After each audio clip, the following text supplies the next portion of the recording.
Moment we've all been waiting for, the big $1.3, right? We got 0.3 this year.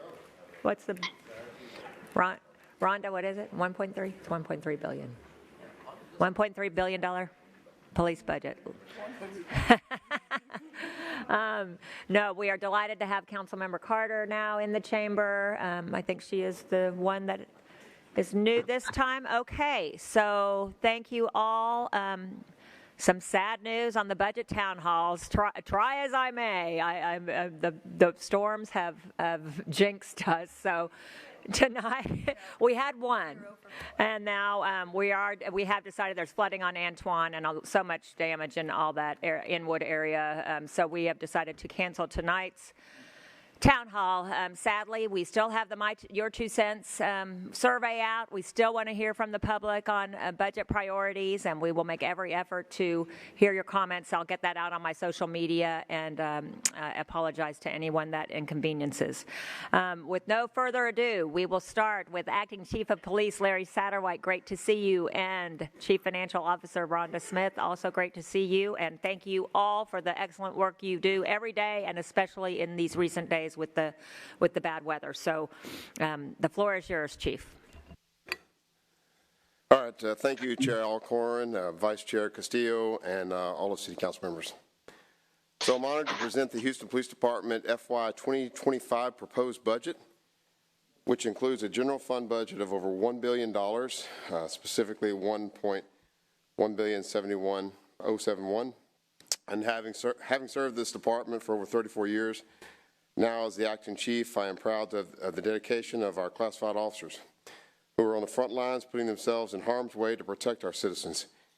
Equally commendable are our civilian employees whose tireless support is crucial to our mission. Despite current challenges such as the backlog of incident reports and limited resources, our team continues to perform with excellence. I also want to extend my appreciation to the Mayor and City Council for your support in prioritizing public safety. Ensuring the safety of our community is a collaborative effort that relies on your support and the active participation of our citizens. Before we can discuss the specifics of the budget, I'd like to highlight a few key achievements. HPD is leveraging technology to enhance our capabilities. This year, we finalized the contract and began implementing a state-of-the-art records management system. We also plan to upgrade our real-time crime center in 2025, and thank you all for approving that. Securing grant funds is vital, given that 91% of our budget is allocated to personnel costs, meaning salaries and benefits.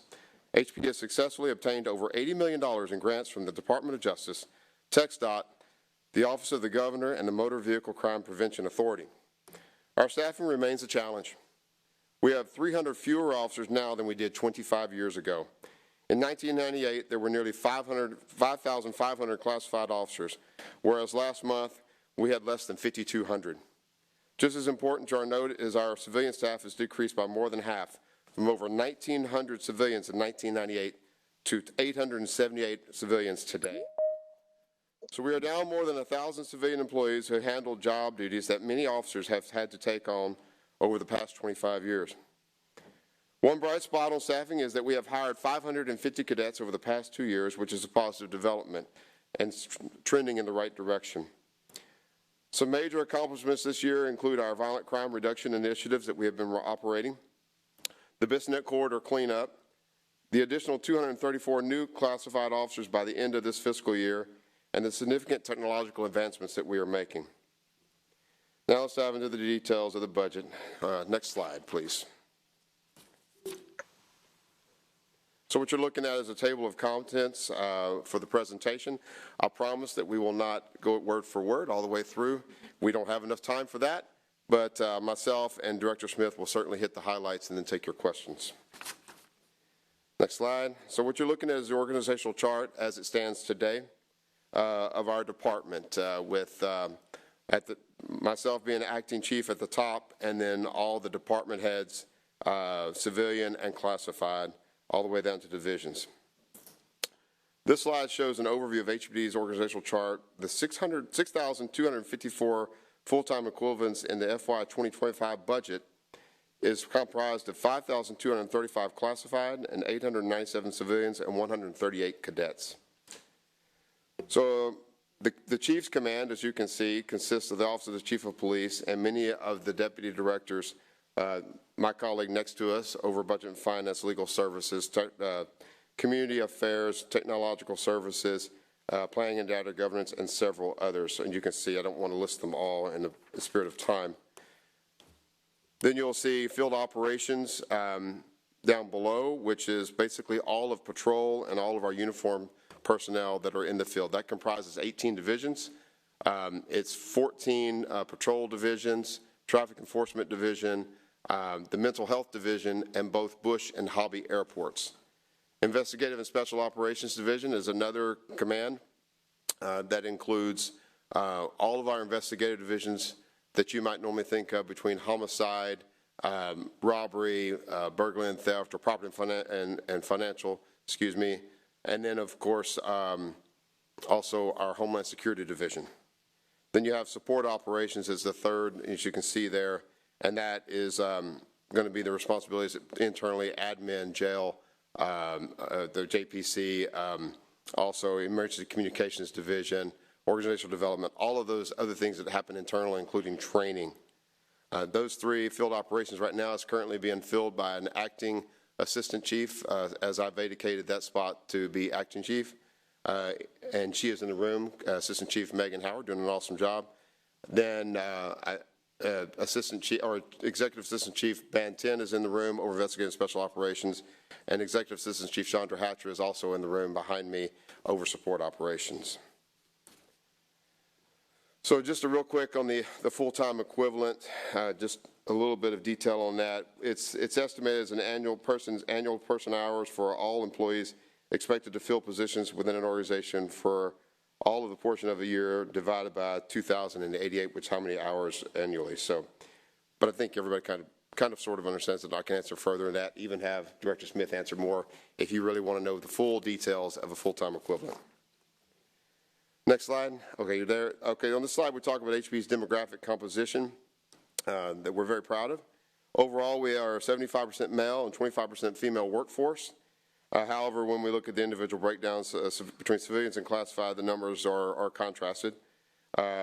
Females comprise 18% of the classified workforce in our department, which is really great. I think the national average for all departments is more like 13%. Certainly major cities, it's I think around 19%, but still we're right in line with major cities, which is admirable, and we're still working towards increasing that number. On the civilian side, they make up 67% of our civilian workforce. Additionally, HPD is a very diverse department, as they would like to call it. It's a majority-minority department, and I will tell you that overall, as you look at the pie charts, classified male, 82%, female, 18%, civilian male, 34%, female, 66%, cadets, 81% male, 19% female, for a total of that 75% and 25% I talked about earlier. In actual raw numbers, what that means is 4,245 male classified, 931 female classified, 296 male civilian, 582 female civilian, 163 male cadets, 39 female cadets, giving you the numbers 4,704 male, 1,552 female, for a total of 6,256. And our comparison gender-wise is comparable to other major cities. Next slide. On this slide, we outline HPD's alignment to the mayor's defined priorities and initiatives. As shown here, all of our defined HPD programs align to the mayoral priority, and the overall department budget is broken down as such. So as you may have guessed it, over 95% of HPD's funding is tied to public safety initiative. At this time, I'm going to turn it over to our Chief Financial Officer, Deputy Director Rhonda Smith, and she'll go through the remainder of the presentation until we go to questions. Thank you, Chief. Well, good afternoon, everyone. As the Chief mentioned, my name is Rhonda Smith, and I'm the Deputy Director and Chief Financial Officer for the Houston Police Department. And before I get started on the numbers, I'd like to acknowledge my staff that's here, that's been working tirelessly over the weeks and have answered all my questions. So they don't like to be highlighted, but I need to highlight them. So if they could wave, that would be great. So While we get started, I'm going to start for the revenues by fund. So this slide reflects a visual picture of our total revenue of about $80 million. This includes our general fund and special funds. So I'm going to spend a little time describing our various funds as well as going over the associate revenue. As I mentioned, our total revenue that comes from HPD is about $80 million. So in the blue, the proposed fiscal year 25 general fund revenue, it represents about $50.6 million, and it represents the fund, the largest amount of revenue coming from the fund, which is about 63% of the revenue that's associated with HPD. So what is the revenue associated with the general fund? Primarily, this pertains to the reimbursement of costs providing services to the Houston airport system. This represents about $41 million, or 84% of total revenue budgets. The rest of the revenues that you see coming out of general fund typically have to do with cost recovery. So I'm going to move over to now the police service, police special service, which is highlighted in the orange, and it represents about $9.6 million. So this is a collection of special funds for restricted use. Examples include training funds from the state, reimbursements generated from MOUs, memorandums of understanding, and revenues also from cost recovery, other cost recovery services. The next on the schedule is the auto dealers, and auto dealers represents about $14 million. So the auto dealers is responsible for regulating automotive businesses, auto salespersons, storage lots, and towing industries. The revenue sources are from auto dealer industry license, permits, auction fees, and administrative towing fees. And so this represents $14.2 million. And then we come to our Child Safety Fund. And the Child Safety Fund for fiscal year 25 is budgeted at $3.2. This fund provides resources for school crossings guards covered by available funding are approximately 700 guards in 16 schools. In 1991, the Texas legislature required each municipality with a population greater than 850,000 to create this Child Safety Fund. So the purpose is to provide funding for public and private school crossing guards inside the city. The revenue to the fund comes from assessments of $5 municipal court fees on each parking violation, $25 municipal court fees on each violation in a school crossing zone, and a $1.50 fee for each vehicle registration. So the next revenue is our asset forfeiture. And with the asset forfeiture, this is generated as a result of law enforcement efforts against illegal, criminal, and drug enforcement activities. The revenues of $2 million are only for state of Texas. Based on federal guidelines, HPD cannot anticipate or budget revenue from the U.S. Department of Justice and the U.S. Department of Treasury. These funds provide supplemental funding and resources to the general fund. And lastly is our Forensic Transition Special Fund. That was a fund created in 2014 when we transitioned to the Forensic Science Center. And we actually had all of the transition costs, and right now there's only 3 individuals left, and so that's why you see the fund is small, but it's a revenue. We consider it a revenue, but it's really cost recovery. Next slide, please. So I'm not going to go over too much of this slide. I'll just highlight a couple of items on this slide. This is a revenue by fund. It is comparing the proposed budget to the estimate. So I'll just highlight in the general fund, you'll see a number that's showing a change of $3.5 million, and that primarily has to do with the increase for our salary cost adjustments of 3.5%. Next slide, please. Now we have the revenue by program, and this is keeping in line with our outcome-based budgeting. On this slide, we list all of the relevant programs. Here we outline all the revenues that HPD generates, again, as this is across all funds, of which the general fund makes up 63%.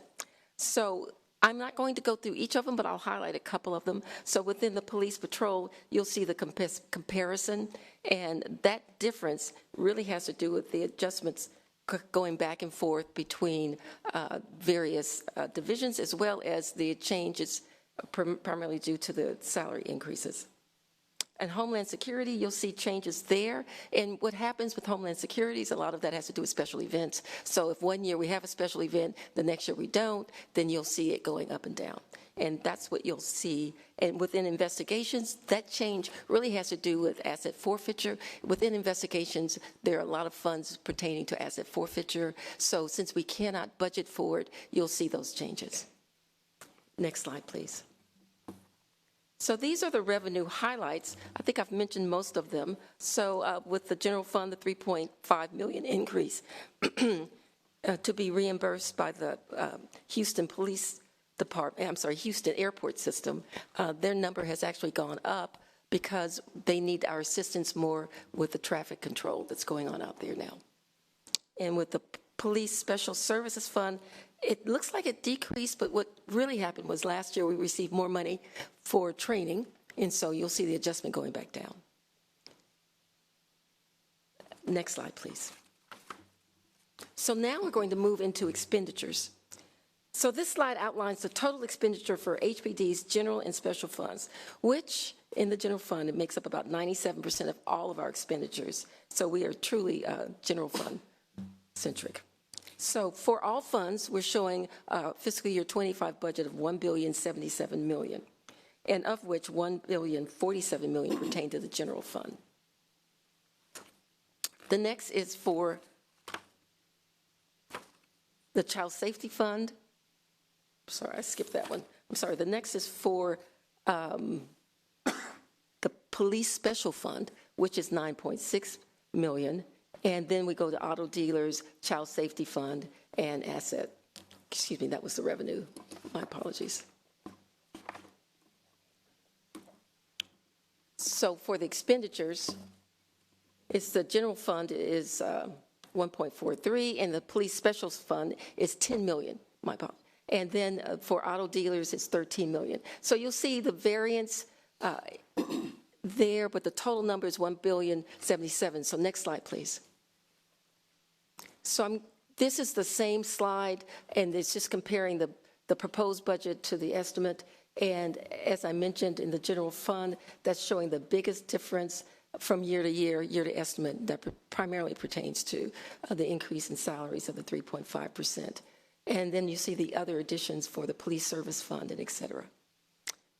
Next slide, please.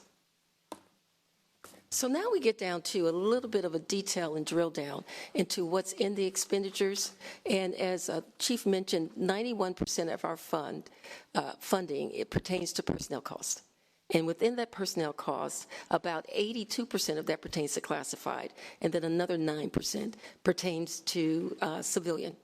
So that leaves about 9% for non-personnel costs. And if you take that and look at what's referred to as the restricted accounts of $51 million, that's about a little over half of the non-personnel costs. And the restricted accounts are really shared services, and we're allocated that funds. So we do not manage that, but it is managed centrally. And so when you take that into account, and you also take into account the cost of the Joint Processing Center at $15.5 million budgeted, that leaves a little bit for managing. Most of our budget are obligated contractually. Next slide, please. So this is the expenditure by program.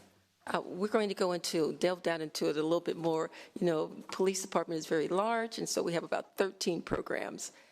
So this slide depicts expenditure funding by program. And the expenditures overall net increase from year to year is only 3%.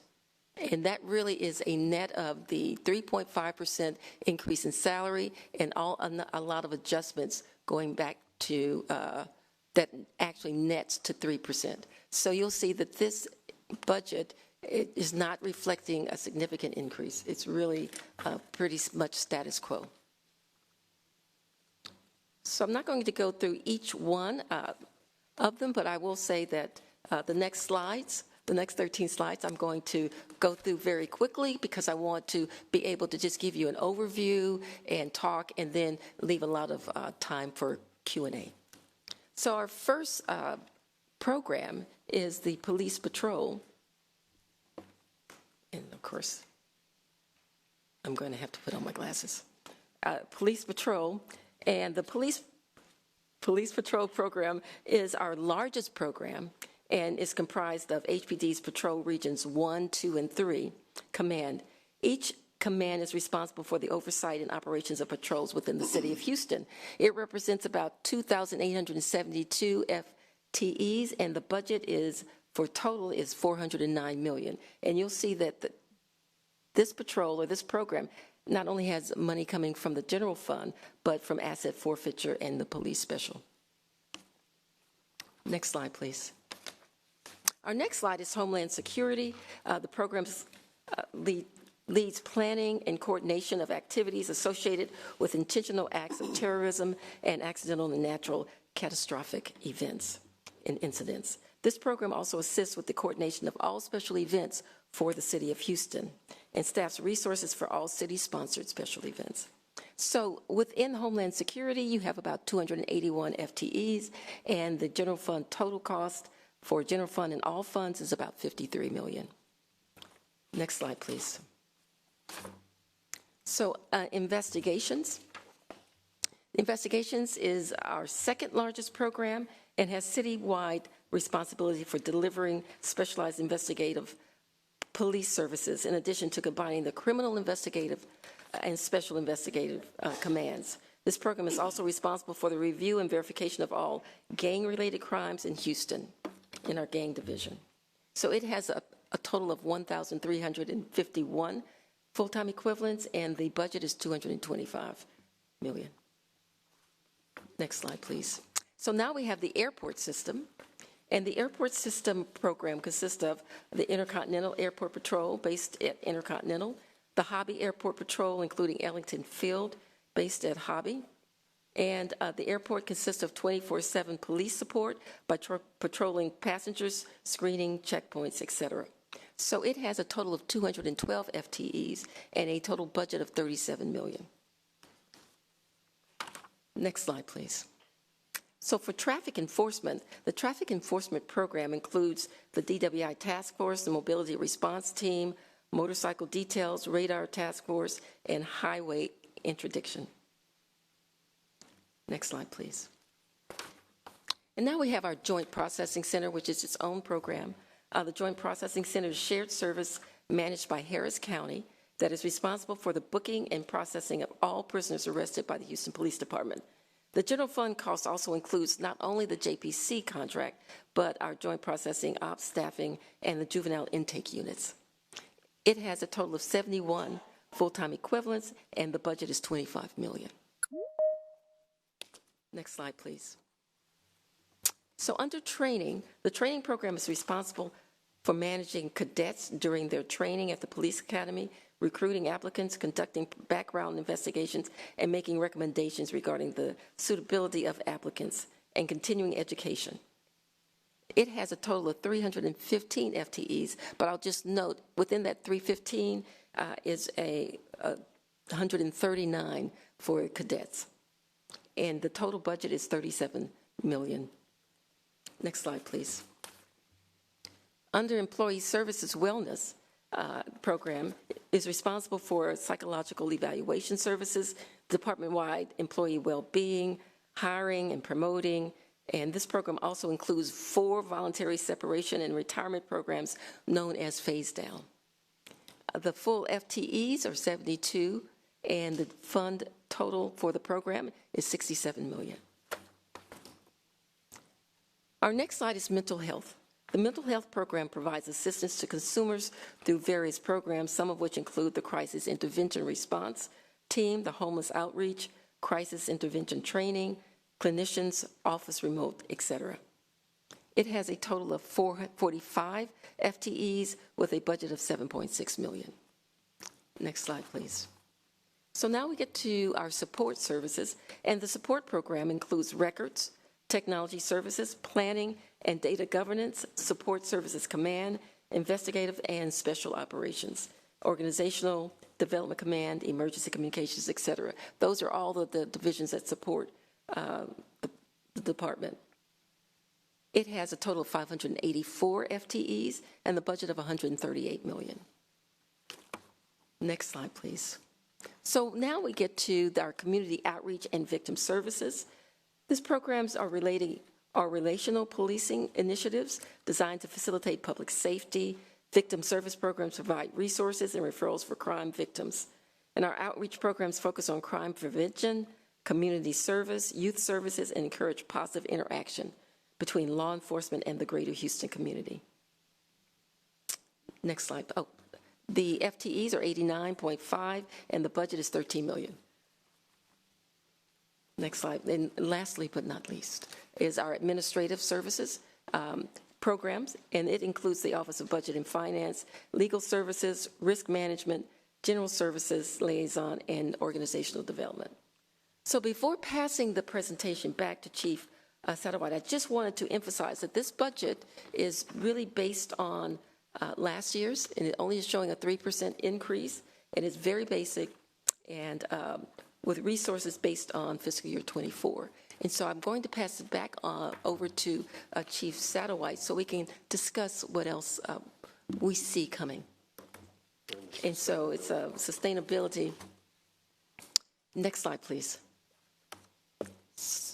So within sustainability, what we've done is we've tried to just summarize what we see, the resources that we need to really be fully engaged and effective. As I've mentioned, that this budget does not include quite a bit of resources that we know that we're going to need, and we wanted to make sure that we highlighted it. So under cadet hiring retention, under the cadet hiring retention, Chief, would you like to address the cadet? I'll take it, missing that slide in my flip, but I'll do it from right here. So, so what we're seeing in the cadet hiring and retention, we're looking for additional funding, increase in salary for our cadets to attract the most qualified candidates to come on the job. So we're looking for each cadet going forward for an additional total of $15,000. That's $10,000 in salary, which would make us more competitive with other agencies around that we are competing with for quality candidates, an additional $5,000 bonus. And this is, again, we really, it's no secret to everybody in the room that we are severely short on staff, and we need to hire, and we need to get qualified cadets, candidates who are going to be future police officers and do the best possible service for the public. That is our mission here. So that is a request for this this next year's fiscal budget, is an increase of $6.9 million to meet that need. So that's in cadet hiring and retention. Moving over to the right, we're talking about staffing. We are asking, are you ready to move forward on that? Oh, I was just going to mention that with the cadet hiring and the $6.9 million, so for the last 2 years, that had been funded with ARPA funding, and we've seen a significant increase in our recruiting, so it really has been a very good program. But it is going away after June of 2025, and so what we're requesting, as the Chief mentioned, is for it to be permanent, and not only to be permanent, but to add in an extra $5,000 for incentive. Right. If you look at our, if you compare us to other agencies in the state, we are about $11,000 to $13,000 less in offering for our cadets. And Chief, that's what I just wanted to say that. No, thank you. Thank you so much. So moving over to staffing, we are asking for an $11 million additionally in overtime, and that's to cover all the costs and sustain all the things that we're trying to do. And to be fair, this whole slide is labeled sustainability, and this is how we can move forward and sustain the operations we're doing. It does not really reflect the true need that we have, and I think that's important to speak to. I can even say it to it right now. Our true need is much greater than what we're presenting to you. We're trying to be understanding of the revenue and the tax dollars and the citizens that we serve here. So this slide and this information we're passing to you is about sustainability. The actual need is far greater, and I need to put that on record right now. So as we say, though, The next one, staffing, is $11 million for overtime to continue our violent crime initiatives, most importantly, to keep the city safe, to deal with all the chronic issues that are plaguing our neighborhoods. And as many of you, I talk to you on a daily basis about issues that emerge in your district council districts and the neighborhoods, be it noise complaints or, high drug traffic in certain areas, other types of issues that have come, they're large and small, all of them affecting the quality of life of our citizenry, and this is what we need for sustainment to go forward for this next fiscal year. We also have listed the 49 positions on the civilian side that were delimited last year as a cost of $2.5 million.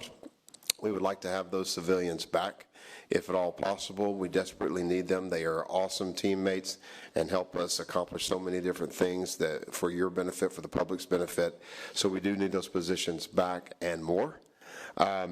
We have E-Pros listed. That would be it's our retired officer back to work program, and what that basically is our officers and supervisors that have retired, gone on to enjoy that they've well earned, but they have a strong skill set in investigation and law enforcement and all types of functions that we need to fill, and they come at a bargain. Right now, we have an E-Pro program where we have sustained money for approximately 42 positions. Those are retired officers, and they're working on a part-time basis at, I believe the salary is like $30 an hour, but it does not include benefits or anything else. So it's a part-time, so we're not having to cover any of those things. It's just a straight hourly wage, and they're doing law enforcement services. They have already been vetted through CJIS. There's no type of additional vetting that we have to go through in that regard, and they can truly help us out during our time of need, which we are so vastly understaffed. These officers, professionals can come back and truly make a difference. We're asking for an additional $2.2 million, which would hopefully take our number all the way up to 100 for this fiscal year. Which would be a huge help, and we could put them around the city doing investigations, helping us catch up on all the places that we have gaps and cover things that regular patrol officers could then go back out and do the job that we want them to do that are full-time. So it's a great way to plus us up at not a heavy cost, and it's on an annual basis, so it has to be re-upped every year. We would obviously like to re-up it the following year and the year after that, because it's going to be quite some time before we get the staffing that we really truly need, and they can make a difference. But it is an annual commitment, so council will know that you're not, depending if we run into dire circumstances financially, it's not a long-term commitment. It's an annual every year. But for now, an additional $2.2 million could get us that number of 100 E-Pros that I think we could really make a difference for all of our investigative divisions, especially, and for the department, and most importantly for the public that we serve. And finally, under staffing, you see 10 additional lieutenant positions. The cost is nominal. It's about $185,000 annually to do that.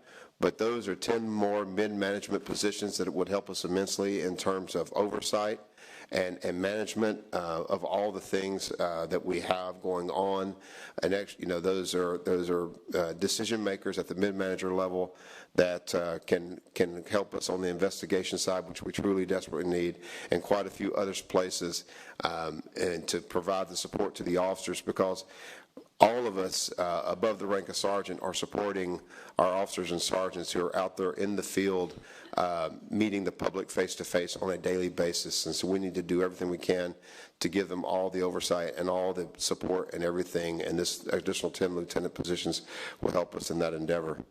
Moving over to the next slide, block, it says ARPA positions. Those are funded through next year, correct? Correct. And just one point of clarification. I mistakenly said that the cadet incentive funding ended in 2025. It actually ends in 2024. So it ends in a couple of next month. We have 30 days. Right. So no pressure, but we do need it. Okay. Right. So the ARPA positions, they're already funded through next year, but that money will run out at the end of fiscal year 2025, and we certainly want to keep that going. It helps us in many places, especially in terms of mental health. Capital improvements, as you can see, we need cars. We are desperately short on cars, and we need cars. This is a big city, 670 square miles. This is a city where it requires us to travel by car almost everywhere to serve the public, and we are desperately short. So we're asking for $24 million to purchase more vehicles, both marked and unmarked. Right in this center it says marked, but we'll need both, and just to give you that heads up. And then, of course, aircraft parts and repair, we need $1 million to keep up our fleet of helicopters, plus an additional $4 million. $4 million we're asking for another purchase of another helicopter to increase our fleet. Right now, we really are limited in our ability to provide overwatch over the city and provide that additional layer of protection for our officers. Limited by our fleet and limited by our budget, so we really need an increase there to accomplish that.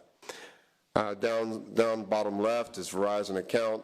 That's just $2.5 million. Maybe I should let you talk to that. That is actually the cell phones that we provide to each officer. So this was originally funded a few years ago with CARES funding, and so we've just been absorbing it, but we always want to bring it to the attention that at one point not all officers had cell phones assigned to them, but because of CARES funding, we were able to get it, and we just maintained it within our budget. And so we wanted to make sure that you knew that. Thank you. Next block would be our Microsoft and software support. As you can see, $1.5 million needed annually to continue that sustainment-wise. The next slide is our automated license plate reader cameras. These have been a huge game changer for our city. Most of you, and I think just about all of you in this room, have invested in license plate reader technologies for your specific districts. Thank you very much for that. Business management districts have also done so. Our current number, in case you're wondering, of deployed cameras that we have access to for license plate reader in the Houston region area is about 3,500 cameras. Now, we probably are the largest deployment of license plate reader in the nation. And it's been a huge help in investigation, catching persons that we might not otherwise have identified in commission of crimes, because we can capture their vehicle information, and from there follow up on the case management and the investigations. Huge plus. We're asking for an additional $700,000 needed annually to continue and sustain that.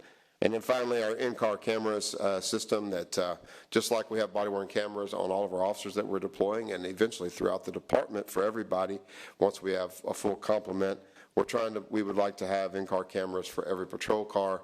Again, it's just in 2024 policing in a major city, that's an expectation of the public, and it truly helps us again in the investigation of incidents out in the field and capturing things that the public wants to know, that we want to know. And it helps us have a clear picture of what happened, and to be as clear and concise on all of our investigations. So with that, let's see. That's it. We'll go to the next slide. So just some accomplishments that HPD has experienced, we have found that page again. So successfully enhanced safety and quality of life along the Bissonnette corridor. Everybody's aware of that and how much of a problem that was, and it's just a horrible situation, and human trafficking, and especially young girls being taken advantage of in that area. And we're very proud of the work we've done along the Bissonnette corridor and getting it cleaned up. There has been some displacement, that is true, but we are steadily working on those other locations too, so that we can attack the whole city in terms of trying to eliminate this plague that hits our city. Houston-Harris County is probably one of the worst in the country in terms of human trafficking, of a lot of reasons for proximity and otherwise. So, but we are fast working to eliminate that as much as possible, and many of you are involved in that fight with us, shoulder to shoulder, and we greatly appreciate that. We started in January our Southeast Texas Crime Reduction Initiative, and this is an interagency initiative. One of the mayor's priorities when he first took office was to partner with other agencies, collaborate, and leverage everybody's resources. The simple fact is we are short. Everybody is short. There's another agency out there that will tell you they have plenty of people. we're all short, but we find that by working together, we can plus each other up, we can leverage each other's skill sets and resources to have a better impact on the community. I'm very proud that we have been able to do this. To be fair, we were always doing this to some degree, but we really put it on steroids at the beginning of the year, and we have been meeting regularly with all of our agency, sister agency chiefs of police and their delegates and their teams, and the focus has been really three-tiered as we attack this problem. One has been on making our roadways more safe, our Safe Roadways Initiative, and as you can see, many of you probably have traveled up and down our major freeways, there will be times when you'll notice many patrol cars, something you never saw before, in a long time, but we're out there. We got officers out on the freeways and all the majorly traveled roads, and we're trying to get people to slow down, try to defend against aggressive driving. Certainly we want to stop road rage and all those things. So that has been one of our three areas of concern and emphasis, and I applaud our team and everybody that's been a part of that. We've also been looking we have multiple thousands of fugitives out there that are wanted for violent crimes, and so we have been working on that collectively with many agencies in the region to go out and identify, find them, and get them in custody and bring them before a judge to make the city safe and the public safe and the region safe. Frankly, we're working for not just Harris County, but we're working with the 6 surrounding counties, and that's how widespread our collaboration is, which again we're very proud of. And then the third part of that is going to be our hotspot, our high crime areas that we publish on a weekly basis and send out to our commanders, but we also share with other agencies, and everybody, they share their data.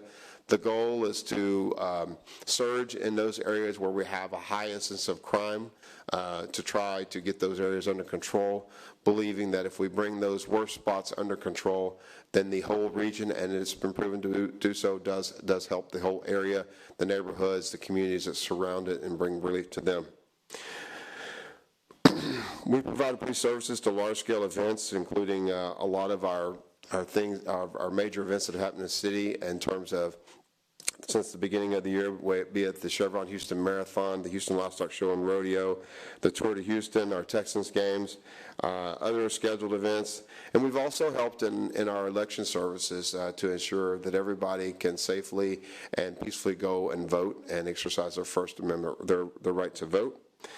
We've also enhanced our cadet recruiting by offering incentives, as we've described earlier, in the $10,000, which is really help. And again, we're going to need that going forward in 30 days. Our enhanced technology capabilities, we have purchased a new RMS system, and we are very strong, leading into that. We anticipate it to going live in March of next year, basically first quarter 2025. Which will replace a very antiquated system with limited capability. And we're very excited about that because it's really going to help us in the terms of investigation and case management, which I'm sure you all already know that we desperately need the help on. We've reached out to our residents and businesses through a combination of youth programs, initiatives. Our youth are our future. So we are doing everything we can to engage them, to build strong relationships. Hopefully someday see many of them join our ranks as police officers, take the baton and do better than us. That's always the goal that we want for our youth, to be leaders in our community, and that's what we're intending to do. We have, let's see, just a couple more things. We provide comprehensive support to over 17,900 adult victims of violent crime. This included emotional and safety services, referrals, legal and community services, and assistance through navigating the criminal justice system. A lot of this is through our Victim Services Division, which we're very proud that HPD has established, where we do a lot of outreach to the persons who have been harmed, and we try to get them back on their feet. The fact is that many of our victims, the people who become victims in our city, are already living on the margins. They have very little. They don't have any bandwidth for any catastrophe at all. And then once they become a victim of a crime, they are impacted emotionally first. Their lives are often completely turned upside down, if not destroyed. Financially, they're impacted. The devastation from being a victim in our city is on a cascading level where many people around them are affected too. But we do everything we can to reach out to them, to give them the resources and the services that they need to lift them up and get them back on their feet so that we can all move forward and have a safer city. So I'm going to stop there. Oh, you no. Okay, so we'll stop on the accomplishments, and we'll go to questions. Great. Thank you so much, Chief. Councilmember Kamen. Thank you, Chair. Chief, thanks to you, the entire department, for everything. I do want to first, at the outset, take a moment to publicly also recognize and thank Chief Finner for his service over 3 decades to our city. And I know that we've all been through a lot together, and his work continues to shine through in all that we do, and we appreciate all that you are doing in terms of now leading the department and stepping into those shoes and furthering the department and the services that we provide to the city. And you personally, Chief, I want to recognize, I mean, it took one phone call between you and me, and that's what kicked off Lock It Up Safe. And there's a lot of people in this room that have made that a citywide program as we continue to discuss and educate and move towards a safer city as it relates to reducing and ending gun violence. As it relates to, you started out by talking about personnel and the levels to which we have shortages of staffing. And the numbers you provided were comparisons to years past, going back decades. The numbers that we're talking about, can you just say off the top of your head again, what's the number that we need to get to in terms of additional staffing? Thank you, Council Member. And before I answer that question, I will say thank you very much. We are always very concerned about the number of guns on the street that end up in the hands of people who are not supposed to have firearms. And the simple fact is that year over year we have seen an increase in guns being stolen from cars. This is a problem because it's become the number one item that when suspects are breaking into cars, that they're after is firearms, that they will then turn around and use to do terrible things in our city. So we do ask. I mean, I think year over year, last year was over 4,000 guns. That's 4,000 guns in the hands of criminals, people that committed a crime just to steal the gun itself. So the Lock It Up Safe program is our effort to get our public to be as careful and responsible to make sure that those firearms do not end up in the hands of a criminal where they will then be used against their fellow citizens, the fellow public. So thank you for that, because it's been a huge campaign. It's something very near and near to me and I know to you. So thanks for that.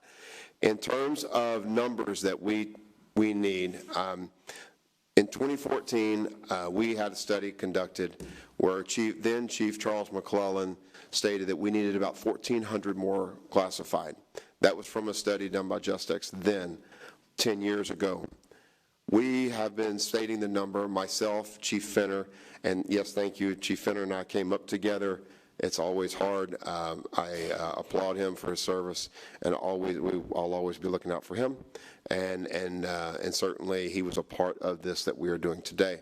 But in terms of those numbers that we need now, that we have stated the number 2,000. And while we haven't done a study to make specifically 2,000, 1950, or 2150, we've said the number 2,000, but I think we stand pretty strongly that that is an accurate number. Simply put, if you compare us to a sister city of size in terms of population, Chicago, they have twice the number of police officers we have. Right, and we have 650 square miles compared to what some of the cities have within that. And then I'm happy to go back in queue, though. I wanted to make sure, because our population has grown, so that 2,000 number Correct. Covers that. Because of Councilmember Kamen, we got a full list. I got it, but this goes to the number of officers we need.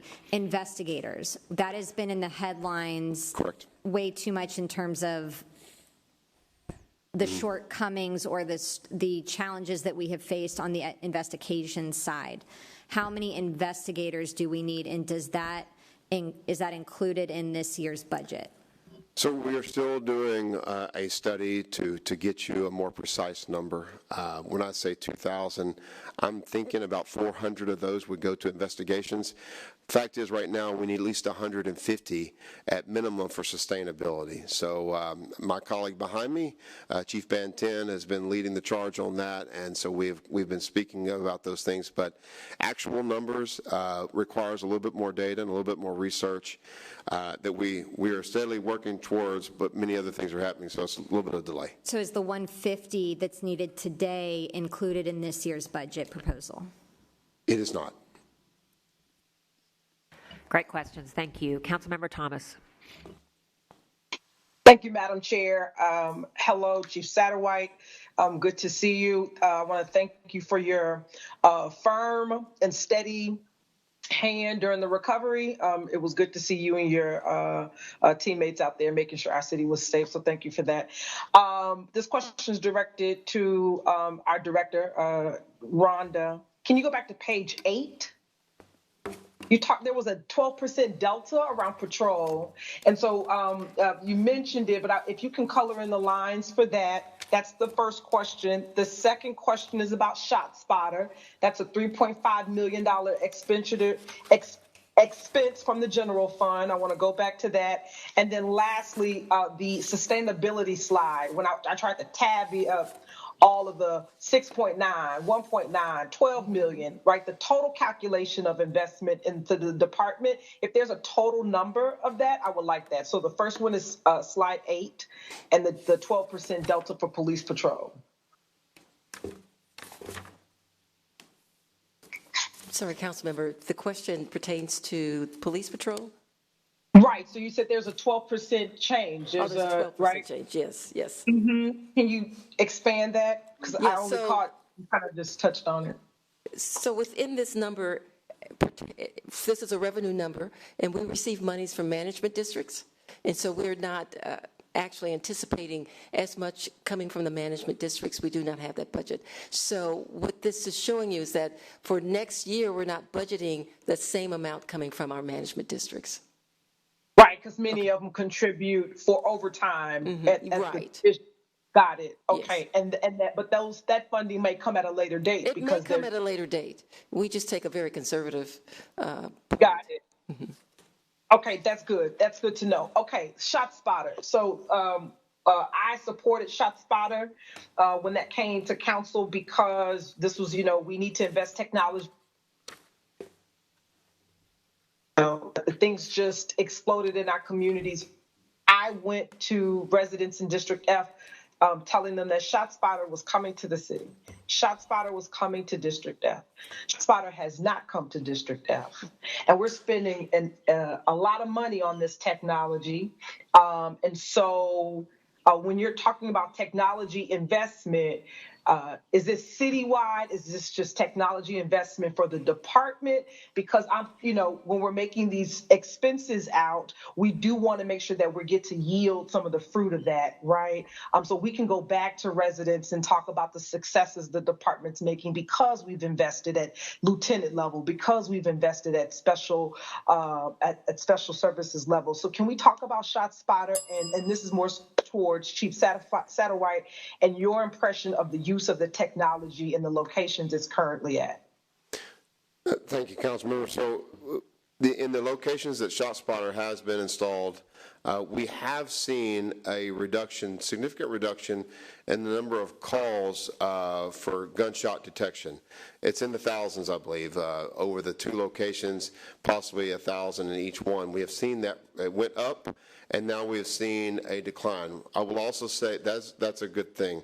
I will also say that through ShotSpotter, we have found individuals who were shot when there was no report of gunshots in an area, and we have, except for the detection, and we've responded, and we have found individuals, I think the number is 3, who were shot and injured, and we were able to get them some type of service because of that and help. So those are the very good things that we have seen through that type of technology. However, I am still yet to tell you that it is doing everything that we want it to do. It is a very expensive program, and it covers a very small area. And Yep. there are other technologies coming on board that are similar that might be more affordable. So Okay. I want to be a very balanced in response to you, Council Member. We are still looking at, one of the things that we're looking at right now that I tasked our team today on is to tell me how many people themselves have been harmed by gunfire in those areas at that time and during that same duration and time period where shot detection technology is installed, because even if the number of shots detected go down, which is a very good thing, if people are still being harmed at the same rate, that is a question mark for me. Right, right. That's good. I appreciate that, and I'm glad that you have your eyes on looking at different technologies, so it's balanced all throughout the city. And then lastly, the slide 26, thanks for pulling that back up. So this is just to keep you, this is almost like bridge funding, the way I interpret it, just to kind of keep y'all moving along, right? Not necessarily phased out. The total this is not what's currently in fiscal 25, right? What's being presented is basically the 3% increase for personnel. That's based on a contract. But this is a future request that you are asking us to consider? Or are you just trying to give us context to like the type of financial investment it takes in order for the department to move forward? All of the above? All of the above. I Okay. kind of had a similar question, Councilmember Thomas. Is the 6.9 in the budget? It is not in the budget. Okay, so none of this stuff None of this is in the budget. budget. So what we wanted to do is present what we would request, what we have, and we're in discussions about that we think we know we need in order to be sustainable. So, but it's not currently in the budget, but it is being discussed. And we wanted to make sure that we provided this information to you also. No, that's very helpful to give some context. And so when we did the 10,000 for the cadet, and that ends with ARPA, you're asking for us to do an additional 5,000 on top of that for the base salary, right? Keep the 10,000 incentive pay, and then we do the 5,000 salary? Yes, that is correct. It is different from the ARPA funding. The ARPA is 10,000 only. Mm-hmm. Right. It was just the 10,000 one-time cadet come in, and then with the additional 5, we'll hit their base pay. Correct. Got it. Okay. Okay. Oh, I'm sorry. It's 10,000 added to the base pay, so we go from 42 to 52,000, and then the 5,000 is for an incentive at the end. And so, got it. So the 10,000 per cadet with the ARPA funds were for the last 5 cadet course classes we've done, right? They did the 10,000. It was for the last 2 fiscal years. 4. Right, 4. Yes. Mm-hmm. So they received the 10. So the request moving forward would be base pay, up that, and then okay, right. Got it. The request is to make it permanent. And if they complete their cadet, they complete the process, they make it through, then there's an incentive on the 5,000. Correct. We believe this will make us competitive, even more so. Got it. Okay. I get it. I'm tracking. Thank you. No problem. Okay, but I just want to be clear, because that was up in my head too when I saw this slide. These are all things that are in discussions that are not included in the FY 2025 budget. Yes. Okay. Councilmember Ramirez. Thank you, Madam Chair, and thank you both for being here. And Chief, thank you for stepping up and doing your duty here. Following up on ShotSpotter. I wasn't here when it was passed, but ShotSpotter is paid out of general fund or grant funds, or how's it paid for? I believe it's general fund. Yes. It's out of the general fund? Yes, sir. Was there not a grant available to cover the cost of it, or we just didn't apply, or what? So we have not seen that type of funding available. Mm-hmm. We pursue all funding, but we did not see that one. All right. And is it $3.5 million per year, or $3.5 million over the life of the contract? No, it's not per year. It's 700. Okay. 700,000 a year. Yes. All right. Correct. 350,000 per location. Is it still only in 2 areas in the city? Yes, sir. Okay. So there was an article in the Chronicle by Yiling Cheng that posited that because ShotSpotter alerts are treated as Code 1, all of them, it actually increased response times in those areas because officers were pulled off calls, other calls, burglary, auto theft, what have you. What do you have a reaction to that? Is that accurate, or do you think, or not? It's probably accurate. Obviously, Code 1, Priority 1 calls always are the ones that we're going to have to respond to immediately, because somebody might be in harm's way and immediately being potentially, their lives are potentially at risk. So our officers are going to be going to those first and foremost. They have to, which means that lower priority calls will have to sit and wait until our officers are able to get to that priority 1 and verify that nothing is happening of urgency, so then they can then move back to that other lower priority call. So the overall impact is that other calls of lower priority are impacted, not to mention even other potential. I mean, we only have so many officers in a given area, so if they're running to the Code 1 shot detection, shot spotter call, and they're already going to that, and then we have a burglary in progress, and we only have one officer, well, they're going to one, they're not going to the other, so one will hold a little bit longer. We try our very best to have enough personnel to always go to that, but Councilmember, I'm not going to tell you it's wrong. Okay. It does affect call response times. And obviously, we want more officers on the street. So yes, sir. How many cadet classes do we have in the budget for 25? We're budgeting 5 cadet classes. The goal is 75. I was talking to Chief Hatcher, who's here today, earlier. We always try to staff, or the goal will be to staff at 82. But we do have some attrition even on the front end at the academy to at least have 75 graduate per class for a total of 375 a year. Can you tell us how much does each cadet class cost roughly? That would be Director Smith. So the cadet class is 6 months, and it costs about $2.5 million. But 2.5. But that's 6 months, and then they spend 6 months as a probationary, and that's where the $42,000. So the total cost is just north of $4.5 million. 4.5, and that includes what for the 4.5? So that includes a full year as a cadet and a probationary. Okay, all right, I'll go back in the queue. 4.5 million for one cadet class? For a full year. Okay, so because I've always heard 2 million per. It's $2 million per class, but Okay. and then they become a probationary officer for 6 months. So it's 2.5, and then you spend the other half as a probationary officer. Got it. Thank you. Vice Mayor Pro Tem Peck. Thank you, Chair, and thank you for the presentation, and to everyone at HPD for everything that you do. So we know we need more patrol officers. We know we need more investigators. Kind of taking those two things out of the equation, what else do we need? I mean, you kind of talked about it a little bit in the presentation, but I wanted to give you the opportunity if there's any big things that you see on the horizon that if we don't fund right now, if we don't move officers to right now, that there could be an issue in this next fiscal year.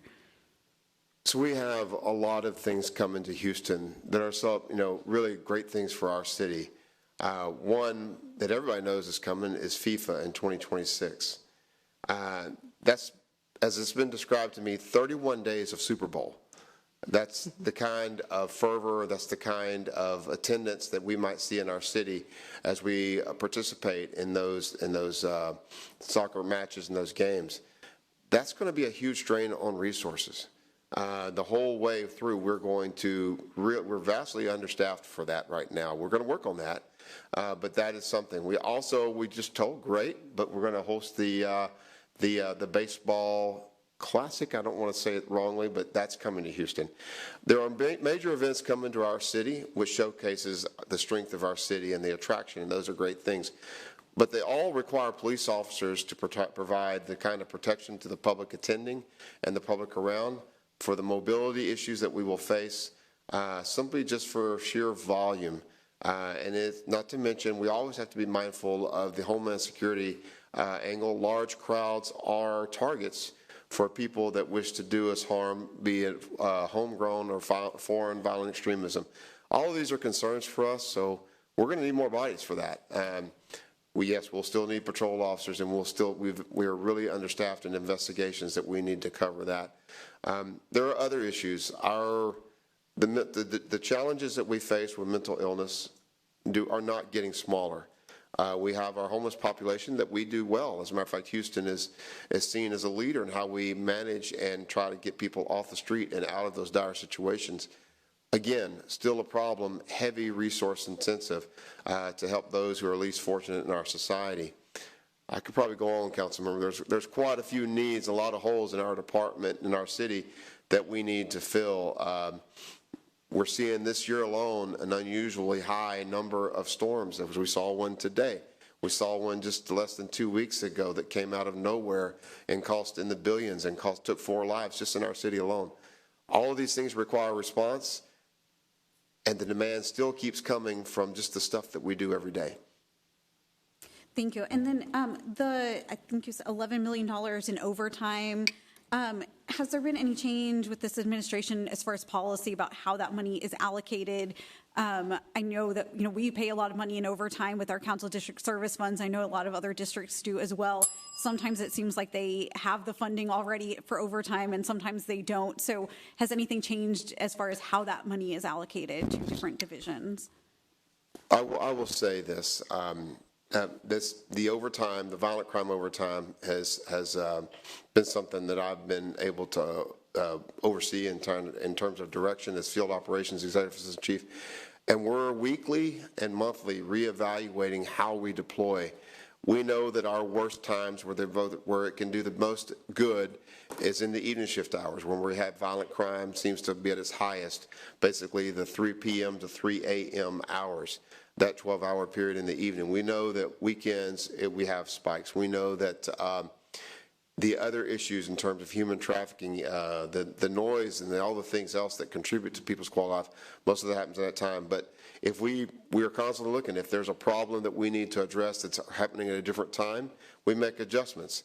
If there's an area that's particularly getting hit, we're doing weekly and almost daily evaluations of high crime areas and adjusting personnel.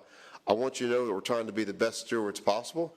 We are excited about the Real-Time Crime Center that we got funding through the State Farm. We do think that with that type of technology that's coming on board that will serve the entire city and region, we'll be able to better pinpoint problems, apply real analytics. That's something we haven't been able to do at the level that, that's available to us now. We want to leverage technology. We're not going to have enough people anytime soon. So technology is our way of bridging that gap for now, and we're leveraging that. The Real-Time Crime Center will help us with those types of things. Having said all that, I'll talk to every one of you. So when you have a problem, just raise your hand, and we will come. We will do our best to serve you in your area because we know that you have a constituency that we are responsible for. Thank you. Vice Chair Castillo. Thank you, Chair, and thank you both for the presentation today. So the sustainability slide is the one that I actually had a question on. For the ALPR cameras, the $700,000 needed annually, does that take into account the money that council members use from their budgets to have those cameras in their district, or is that in addition to what is already in the districts through the CDSF budgets? So this number includes what's coming from the council districts and what's coming from the HPD in the budget. So we're seeing that it's $700,000. And what could happen is we want to make sure that it's sustainable. So it does include that number, so it's not in addition to. It is actually saying that, hey, this is what we see as being consistently needed, and we appreciate the contributions that the council districts make. And so we're saying that, well, let's make this part of what we do every day and put it in the budget. Okay, so this $700,000 maintains the cameras that we already have deployed. This is not adding any additional cameras. Not at this time, correct. So I will add to that, Councilmember, in the sense that because you all are looking at future additions, and I'm getting that from you all. Thank you all. That makes a big difference. So the number may go up. We are fortunate in our city and our region that not only you all are supporting LPR, license plate reader technology, but also we have private sector support. And we have access to all those cameras. That 3,500 encompasses all the cameras we have access to, not just the ones that you are supporting. So this is one of those types of technology that appears to be the entire city appears to be all in on, which we appreciate. And we're not having to pay for those. I mean, that model is really working well for us. And again, it's being copied around the country where other agencies simply and cities can't afford all those cameras, but we are fortunate that the private sector is also making those investments. So again, I think possibly we could. It's been a good deal for us, and it's really made a difference. Okay, that's good to know, and that's what I want a little more clarity on. Thank you. Mm-hmm.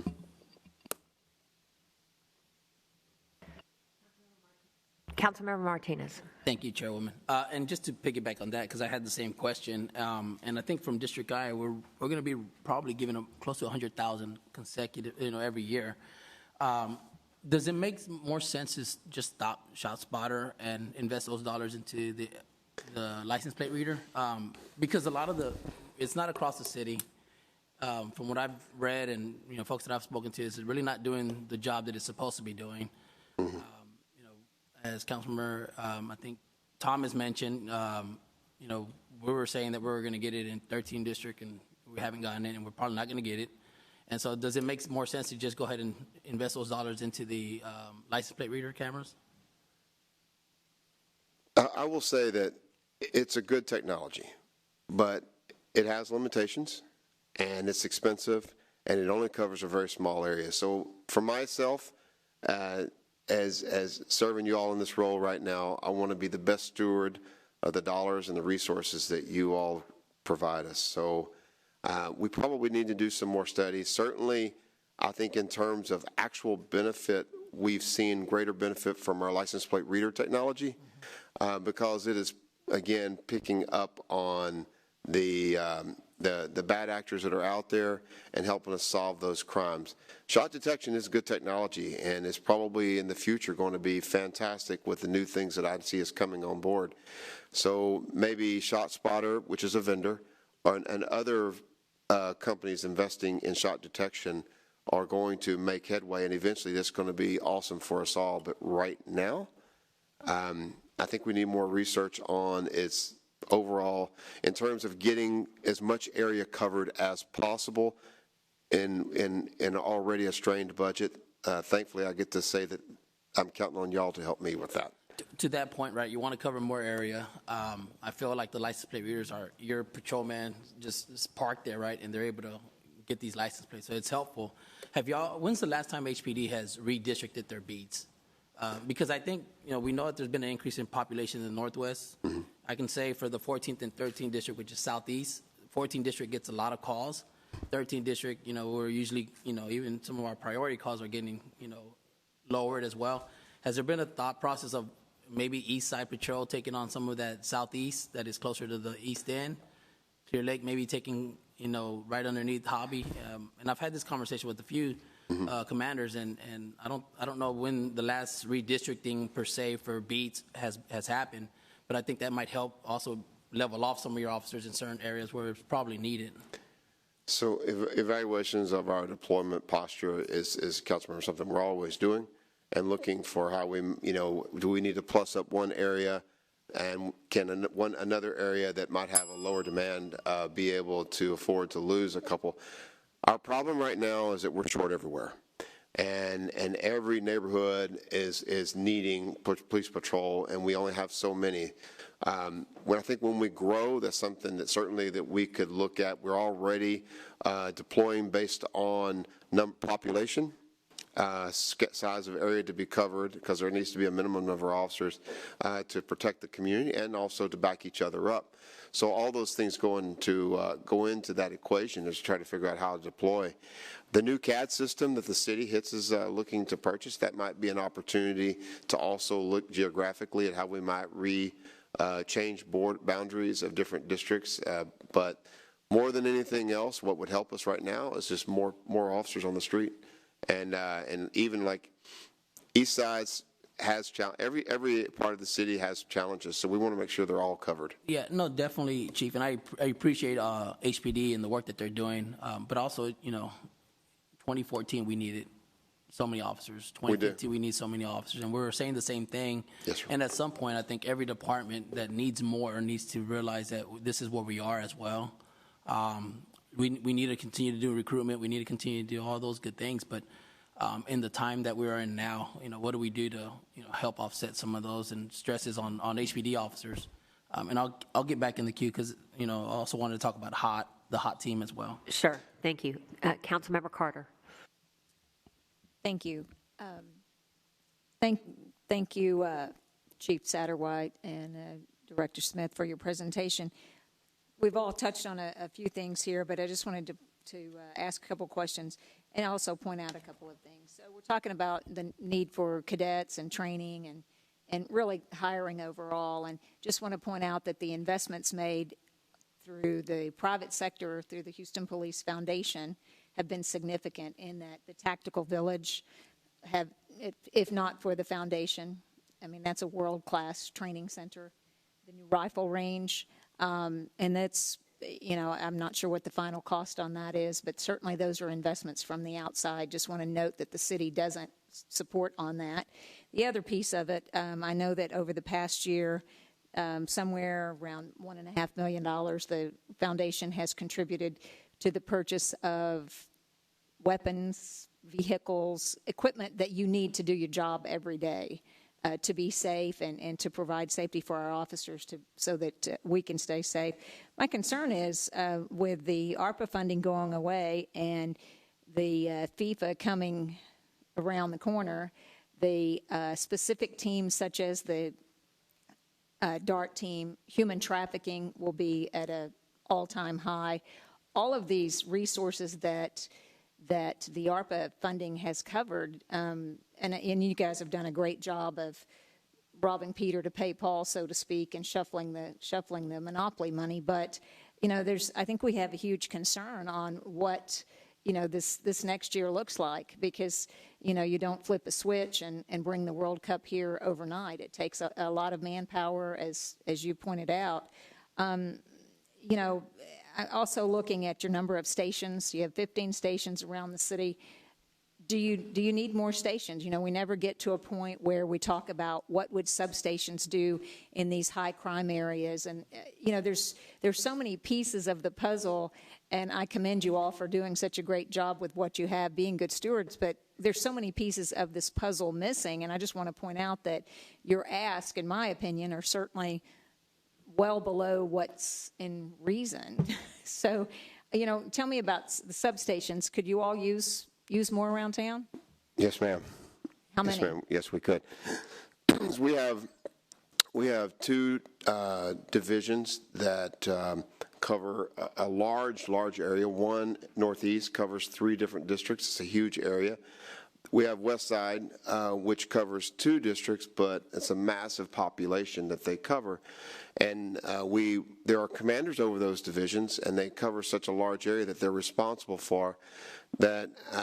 I think I said before, I'll say again, I am a fan of a flat organization where the resources are closest to the problem, and span of control is important. So there's a couple of stations that we could add a couple of patrol divisions to, kind of reduce the overall responsibility down to a smaller commander and a division, and probably provide better resources and better services.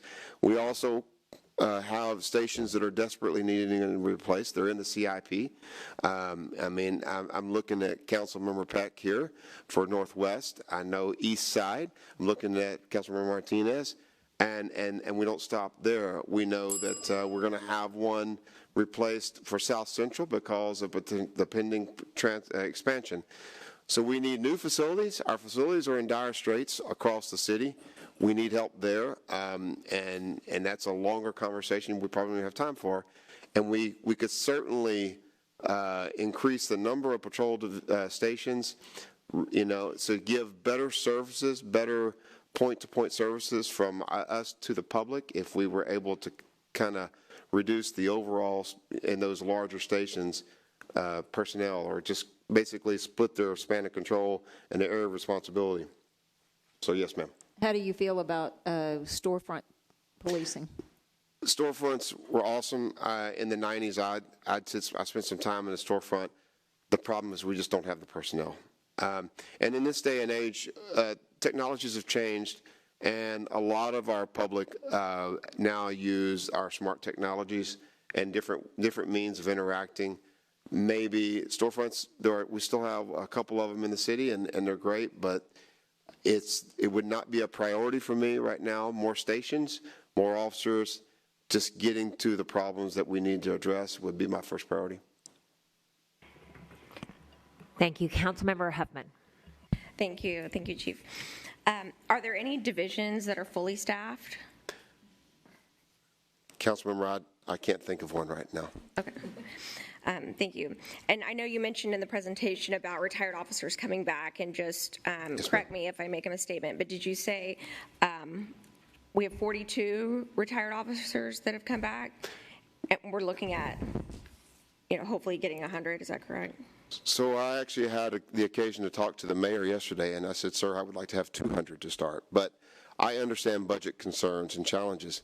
If we could just, the number, the $2.2 million additional for the ePro program would tip us right over that 100 mark. Right now we have 42 officers working in that detail across our department. And yes, ma'am, if we could add, if we're funded the additional $2.2 million, we'd like to see that number rise to 100. Again, these are seasoned investigators, seasoned police officers that can just drop right in and handle some of the load, and so that our officers can go do the things they need to do. They won't be classified officers. They will not be law enforcement, but they will. But they've already met the standards for CJIS compliance, and they already know the job. And quite honestly, they see the struggles that we're in. I talk to them a lot, and they want to help. They want to be a part of it. Great. How many officers are currently working on the lack of manpower cases? I don't have an exact number, and it's kind of a moving. So we have full-time officers that are in the divisions that are working that. You're talking about Special Victims Division, our Major Assaults Family Violence Division, a small number of homicide and other divisions. And then we also have officers that we have tasked that have gone through some training and have some additional experience that are helping us in the review process through our differential response team officers. Across the city, we've used a portion of them to deal with that. I think our number was about 45 of them. When you remember at the outset, we had our central gym equipped with tables, and we had officers there doing the report review there. Then we had officers going and knocking on doors for those complainants that we weren't able to make contact with by phone, by email, or by certified mail, but we would actually go out and knock on the door. So the actual number I don't have for you. I might have a close person behind me that might be able to give you an actual number in Chief 10, but for now, it's still not including the investigative divisions that are full-time working on that. I'm thinking the number will be about 40, 45. And let me look back and see if I get a nod of approval here. Yes, sir. Close enough. 30 added to the special victims, but put in perspective, we increased over. Come on up, Chief, so we can be on the mic because it's HTV and everything.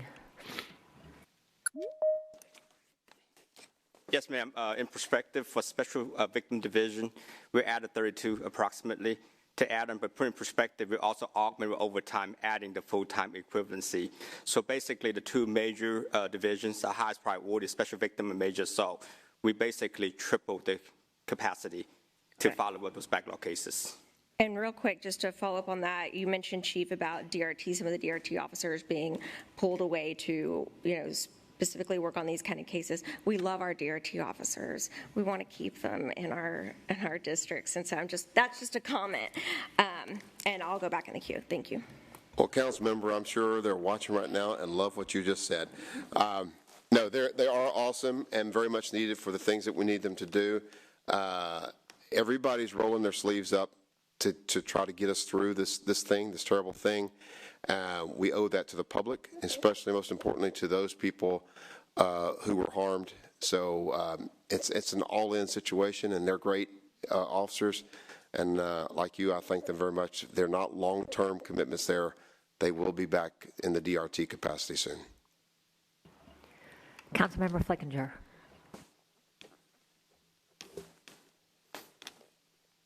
Thank you, Chair, and thank you, Chief.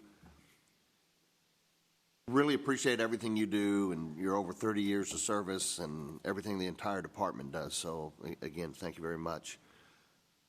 Last year, we passed the family leave for all the city employees. How many officers do you have out at any given time? Do you know? I'm going to guess it could be 20 to 25. Am I close there?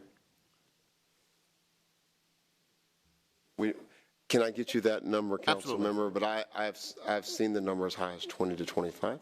Okay. Obviously, you're interim right now. If you're in this job for the next year, how will you judge how good a job HPD did? And I don't know. And, you know, and obviously a lot of the public looks at crime rates and that type of stuff. But there's a lot of stuff that goes into it that you have no control over, whether it's, you know, the DA's office, forensics, judges, whatever it is. So how do you judge yourself in the job the department's doing?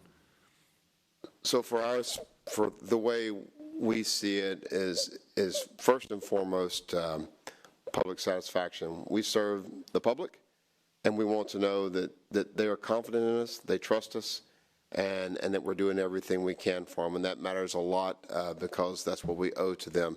Certainly, crime rates is a measurement that is often most police departments are measured by. We don't have total control over the crime. Sometimes we can do everything possible and still have a challenge. There's a lot of reasons for that, but today we are down 16% in homicides from last year to date. And if you go over the last 5 years, we are at our lowest point year to date over the last 5 years since 2020. That means today we have 23 more people more alive today than last year at this time, and that matters because every person matters. One death is too many, and that's just the reality of that. We are still not at 2019, so that is nothing really to celebrate. We haven't got as low as we were in 2019 pre-COVID, but certainly we're working as hard as we can to get there. Other ways of just generally assessing how our personnel are doing, we do internal assessments to see how our officers are doing. Are we taking care of our own people? That's an issue for success. And then of course, you know, there are the typical other measurement tools, response times, those types of things. All the different metrics to determine whether or not we're doing the best job we can. We're evaluating and assessing and looking for others. You are correct, sir, that we only have control of a portion of the criminal justice system. We have the district attorney's office, we have the court system, we have our Houston Forensic Science Center. All of those are other partners in us, and we do count on them. We don't control them. And there are challenges that they are facing that I think if they're able to overcome their challenges, I think we and the whole city will benefit. Quite frankly, we need more trials. We need, we have people that are out on bond for 4 and 5 years for violent crimes. They're not seeing the inside of a courtroom. And if we had more trials, then they would get their day in court to prove whether or not they're innocent, which they deserve. And the victims would get their day in court to face the person that they has accused of harming them. And that would lead to possibly some of our worst actors getting us a break from them in a penal system for a while, which will give those people out there that are being harmed by them that break that they desperately need. And overall, the whole city benefits from that. Once again, thank you for service. Thank you to everybody in the department. Councilmember Davis. Thank you, Madam Chair. Appreciate it. Let me begin by saying to Chief Satterwhite and to Chief Finance Officer Smith, thank you for a great presentation. Thank you for what you do, to all of your staff, all your chiefs, and the work that you all have done up to this, for those of us that live in Houston, and to the men and women who serve this HPD department, which I think is the greatest police department in the state of Texas and in the nation. That's Willie Davis talking, and I believe that. Now, I also want to, I have a couple of things I want to ask, but also, Chief, I wanted to thank you again for following a great chief leader and what you've done thus far.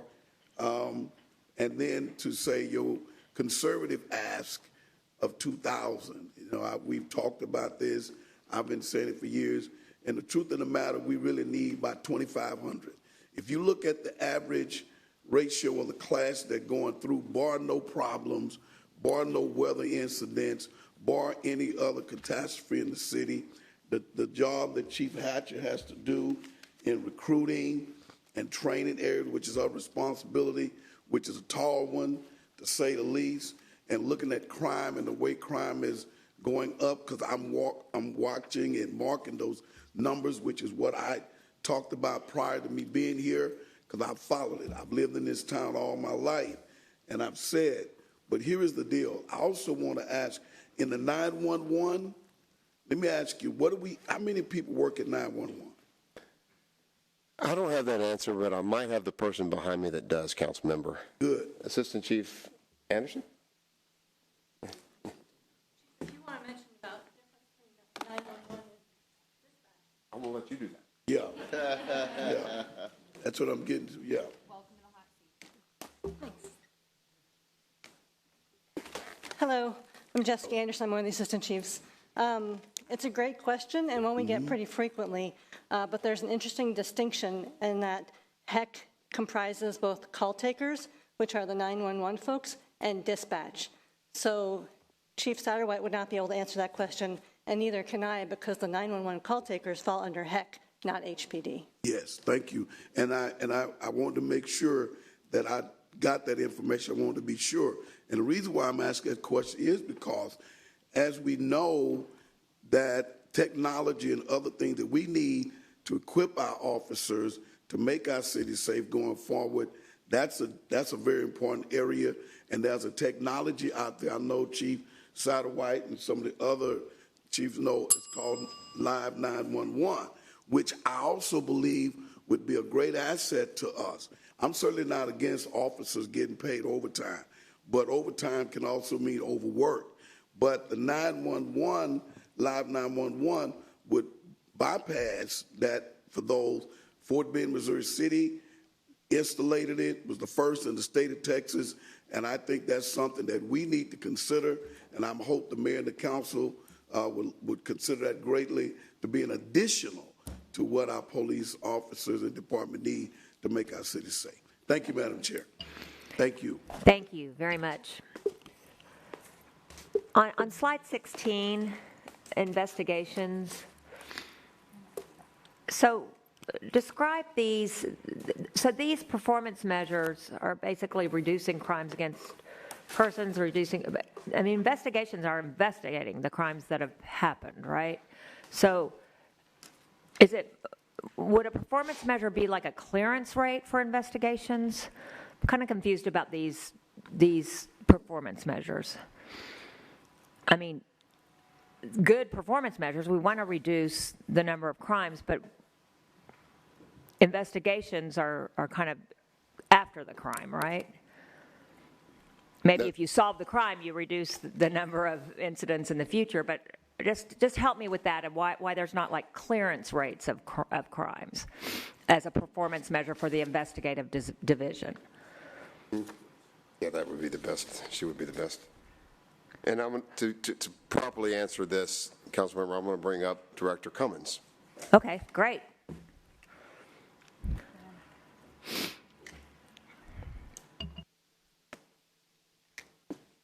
Hi there, my name is Melissa Cummins.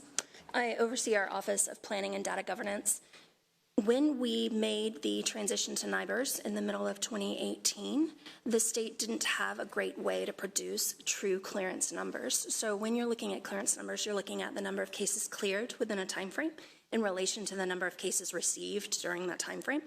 Depending on the length of an investigation, it can take months to years to clear a case.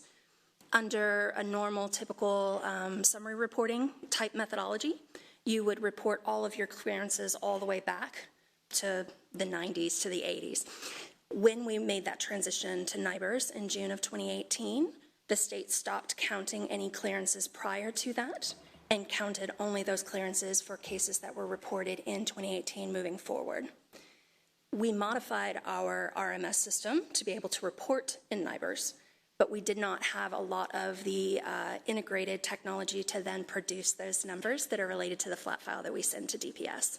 So not only do we have challenges in calculating all of those variables, there are also some hard time deadlines that make it less representative of what we're actually doing. And I hope that answers your question. Wow. Okay, I think there's a lot to unpack there, but I could do that offline in the interest of time. One more quick question on the traffic enforcement chief. Looks like 166 FTEs. So that's total. I mean, I know officers out on patrol are also doing traffic enforcement, I guess, when they see something, right? But this is the traffic enforcement division. That is correct. That does the highway program and does, specialized traffic stuff, but like large truck stuff but I guess my question is, so this is a little bit different than are these the officers that are enforcing traffic at the stoplights and stuff, or is that more of a patrol officer? It's a mix. I mean, there are officers in traffic enforcement division that are posting at problem areas, no doubt about it, and doing those types of things.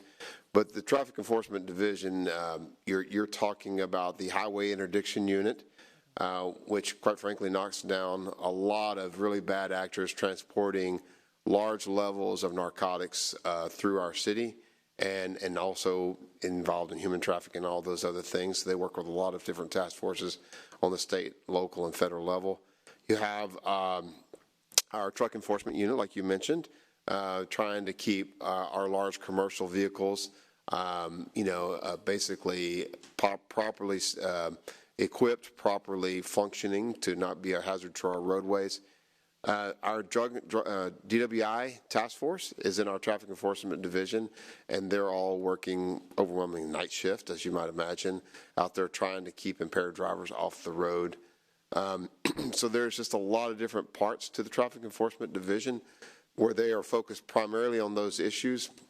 The road rage takeover, which our city and our nation has witnessed, it's been a bit of a problem for several years now in recent years with different more rogue car clubs, not the ones that are, I'm not talking about them all, but there are some that go out and do very dangerous things on our roadways with no care whatsoever to our general public, so they're out there trying to interdict those and stop those from happening.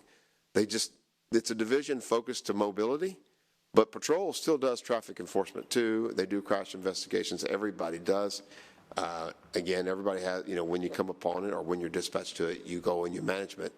But that's traffic enforcement division specifically focuses on okay. that. Thank you. That helps me. Councilmember Kamen. Thank you. Chief, going back, just so we're clear, because again, the sustainability slide, that's about $70 million not included in this budget. As it relates to personnel, how many personnel are accounted for in this year's budget? I saw that on slide 4, there's a count for how many personnel there were as of last month, but does this current budget include any increase in personnel?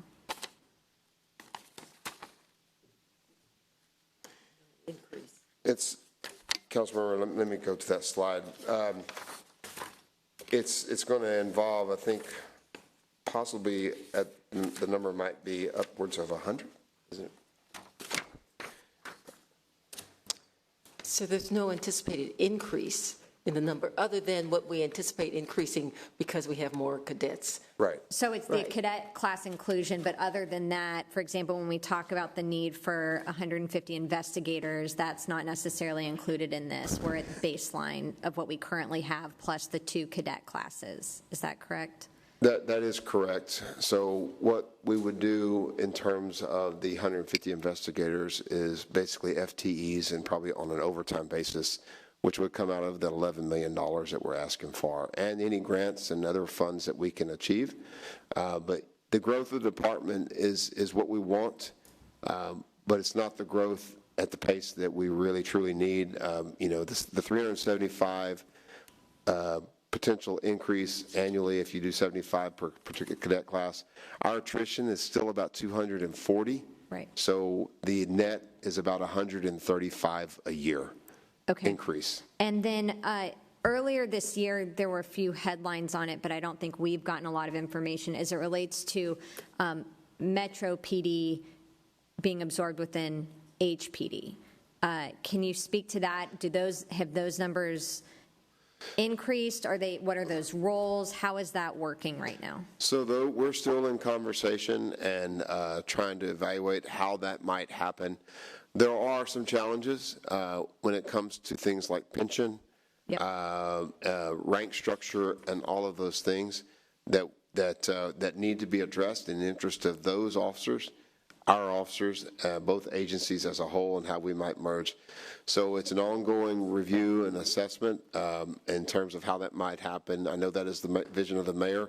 We fully support that. But it hasn't been activated yet? It has not been. Okay. No, they are still independent at their own police agency at this time. If you go to page 7, and forgive me, Chief, I'm running through because I know we're short on time. Asset forfeiture. I will say at the outset, I am in no way a fan of asset forfeiture as a practice. I recognize that we continue to use it, as do all other law enforcement and public safety departments, but I did see a decrease in asset forfeiture revenues being brought in. Again, this is not a practice that I support, but can you please explain the decrease? Well, we are comparing it to the estimate, and so the estimate may be higher, but the budget is at baseline because we cannot actually budget for asset forfeiture. So there'll always be a variance there because we cannot.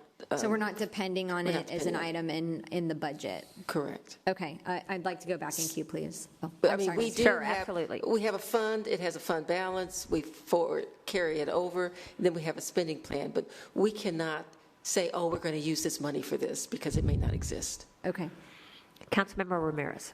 Thank you, Madam Chair. Back to the cadet classes. We said $4.5 million per year for a full year, paying the cadets as well. I'm told that our academy could only take 5 cadet classes anyway. Is that right? Yes, sir. In terms of the personnel needed to train, the facilities, all of those things that go into that, what we have explored is increasing the size of the class instead of the actual number of classes. There was a point where we tried to do 6 classes, and we fell back to 5. Logistically, based on facilities, trainers, all that is needed to properly train up and prepare a new officer, we are standing at 5 right now. But we're certainly looking for options to increase if we can. What would it take to be able to do 6 cadet classes a year, beyond $4.5 million for an additional cadet class? I'm going to take a stab at it, but I do have the right person in the room to answer that question, and Chief Hatcher is over our training.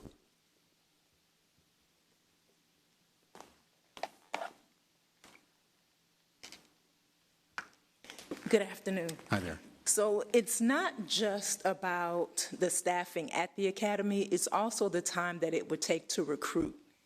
So we are moving at lightning speed right now, and sometimes it takes 2 to 3 months from the time someone applies to the time they get through the whole process and are approved to start the academy. So when we look at how much it will cost to increase a class, we also have to look at recruiters, recruiting time, all of the psychological services, the training, everything that it takes to get that done. So I don't have a specific dollar amount, but that number increases exponentially because of everything that it takes to support that extra class. All right. And so classes are typically, what, 75 now? Correct. How much could we increase each class if we were able to recruit the adequate numbers to fill them? So each class is budgeted for 75 cadets. But right now, we're trying to fill each class with 82, because we know that if 82 starts, some of them won't make it through the whole program. So we want to graduate as many as we can. So we want to be as close to that 75 as possible. Okay. All right. Thank you for that. You're welcome. So, Chief, back to the cadet. What's the cadet's base pay for the first year? The base pay, I think that right now it's 42. If you add the $10,000 in base, it'll be 52, plus the $5,000 bonus would get them to 57. That's through the academy, and then the other 6 months it goes up from there. So for the first full year with the cadets and then the probation, it's a total of 42,000. So it's, and then after the first year, it bumps up to over 60. Okay, thank you. I'll go back in the queue. Councilmember Martinez.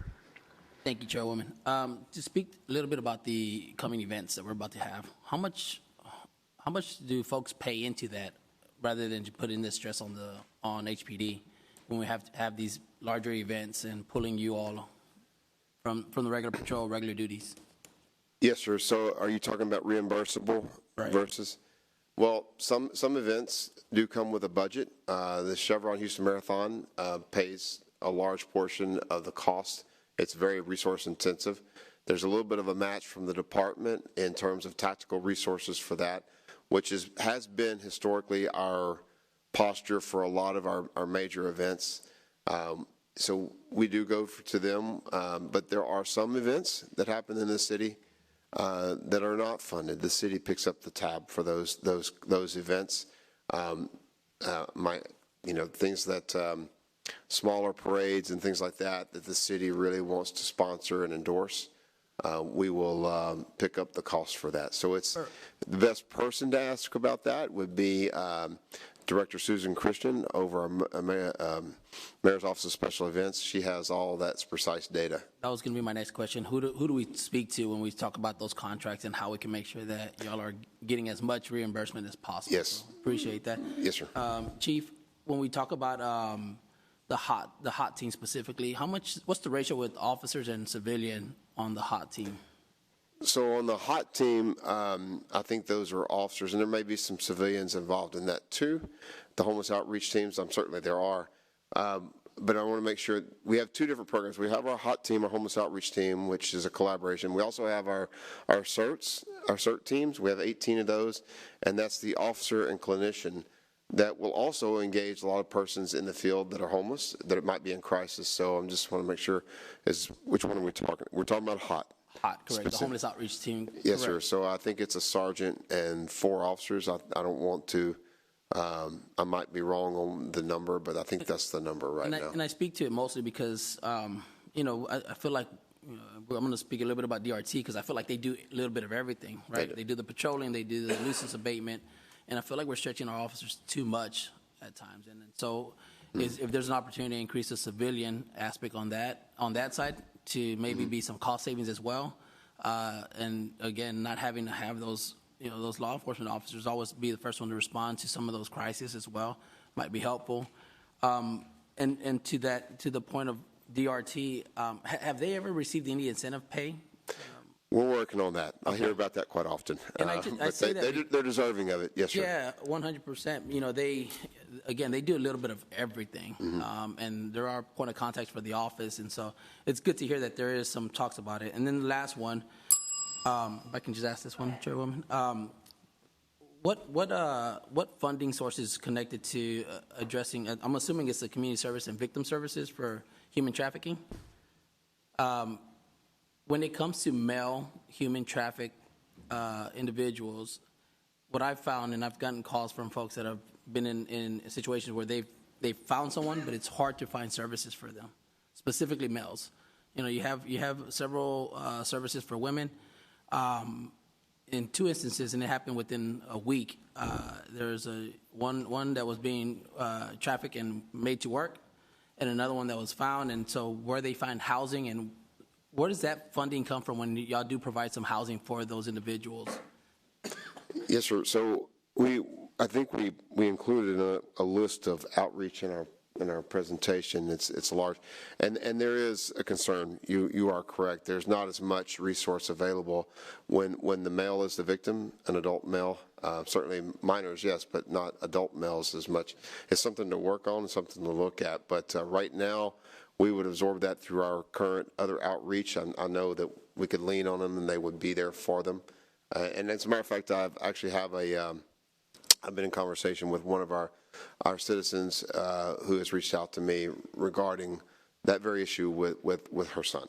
And so we're working on through all those things. I'd love to work with you and your team, Chief, to see how we can find more of those nonprofits, those social services. You're correct. I mean, it's a need. Thank you. Councilmember Huffman. Thank you, Chair. Now, it's my understanding that HPD officers are required to buy their own firearm to do the job. How much would it cost, or how much would it add to the budget if HPD provided firearms to the officers? So I haven't worked out the math, but a firearm today, which also includes the sighting system, light, and all of those things that go on it, can run about $1,200. So we just could multiply that by 75, and you would see what the cost for a new cadet class or new would cost, also providing them with that firearm, which probably is going to be about $85,000 if I had to guess. Just roundabout number. Okay, thank you. And also, I know that HPD officers, like say an HPD officer is a victim of a crime and some of their city property is stolen. Typically, officers are asked to reimburse 50% of the replacement cost. Is that correct? Yes. I mean, there are some other things that go into that in terms of, did we just leave it visible? Things like that. We have our own policies in terms of how to store your equipment, things of that nature. So that all goes into that equation in terms of whether they're not responsible for a percentage or not. But yeah, it's typically 50%. So hypothetically, say my staffer left an iPad on an airplane, right? I'm not a victim of a crime, but that was city property.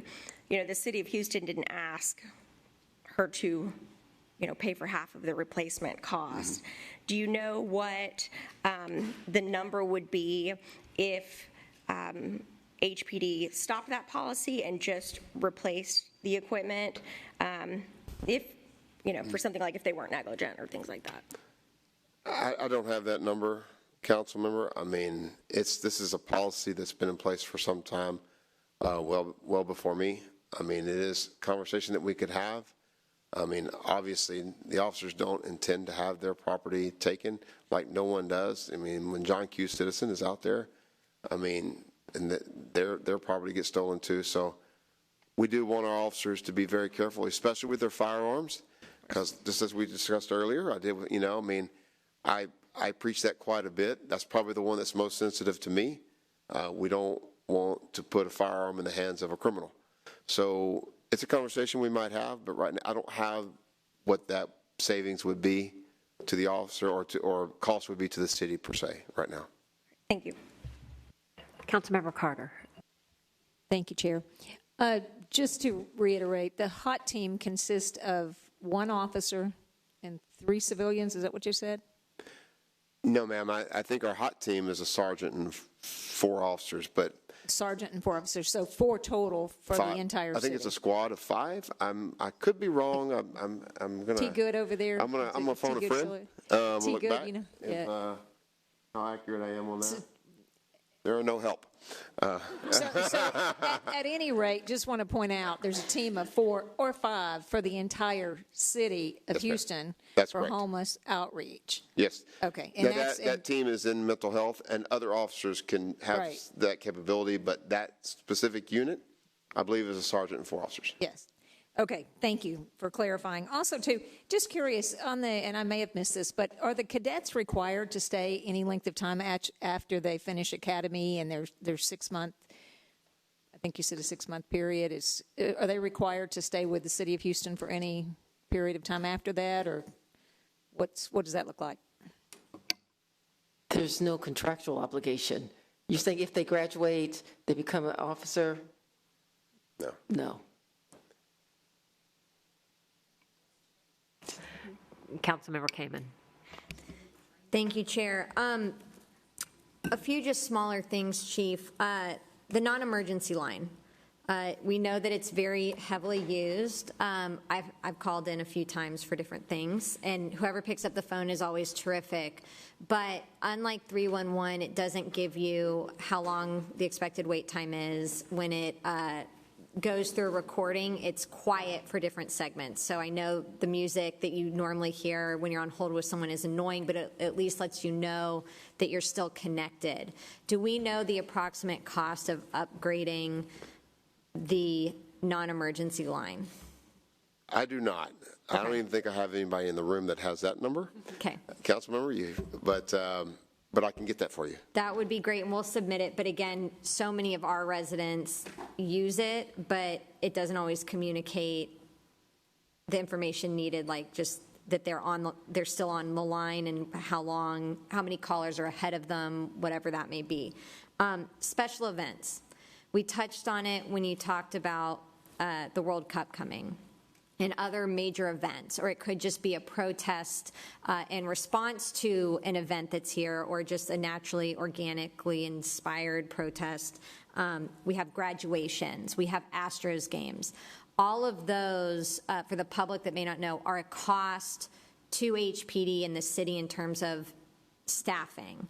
Do we have a way to quantify those costs? For example, all of the, there are some clauses with Houston First for larger conventions that if an incident should arise that requires additional police, it's reimbursed by that entity that's been contracted. But do we know about what the cost is annually for the things that HPD may not be reimbursed for when it comes to things like an Astros game, or all of the extra security provided for graduations throughout downtown, things like that come up? So, Councilmember, I think we actually have gone through this exercise in the past, and we can get that number for you. It's a large number, just to be fair, because we have our first priority, obviously, as you know, is public safety. So we've got to deploy the personnel, even if we're not getting reimbursed, right? Because we have to ensure safety of the public. So, but to get you that actual number, if you would give me some, I can get that for you. I can share it with everybody, and what you can see, and then we can have those frank conversations on what might be permitted and what might not be permitted in terms of a special event. Protest or protest, First Amendment, when they happen, we just deploy.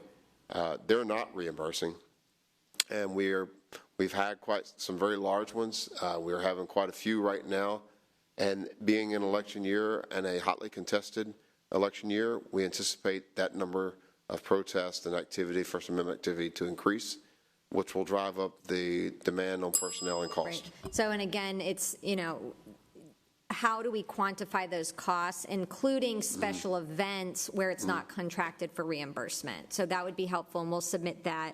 I had one last question. Okay. Sorry, two other questions. Let me go to Councilmember Ramirez, and we'll come back. Thank you, Madam Chair. Asset forfeiture. So I noticed that proposed expenditure using asset forfeiture funds for FY25 is $7 million, but we anticipate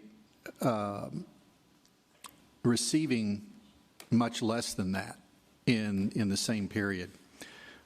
What is responsible for the difference? I know that we can't include federal forfeiture funds in our budget, but even that number is probably going to be less than that difference. Can you explain that? When we receive asset forfeiture funds, we do not spend all of it. So what you'll see is that this is what the total fund is, and so we then have a spending plan, and that's what you're seeing in the $7 million. So it includes the revenue that we're anticipating that we can budget for, plus any funds that were remaining from the prior year. So we have a fund balance, essentially. We have a fund balance. How much is in that fund balance right now? Yes. I believe it's about $10 million, but stereo here. 10 million? Okay. Give or take. It's between 7 and 10 million. I don't have it right offhand, but I will get it for you. Okay. And the interest on that, is it sort of reinvested into the asset forfeiture fund so that we can use that, or does it go somewhere else? If there is interest invested, it can be reinvested within the fund. Okay, and the HPD must have agreements with federal government and with the DA's office for the split. Yes. Is that always subject to renegotiation so that we could presumably keep more of it, or how does that work? That's always a continuing conversation because the DA handles it for the state, and we do receive a split. I am not involved in that negotiation, but I do know that there is very much a conversation every year or every month about that split. But perhaps, Chief, you could expound. No, I mean, it is. It's we sit down and we just negotiate. And then and I could probably look back at one of my assistant chiefs over that, and he would probably say yes or no. 70-30 is the split right now. 70 HPD? Yes. Okay. With the state and federal, or? Okay. Okay. All right.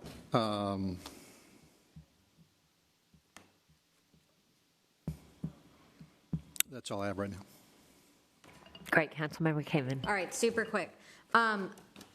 Chief, you referenced the different types of things that district council members can fund. For example, some of us have funded noise meters. Some of us fund overtime patrols.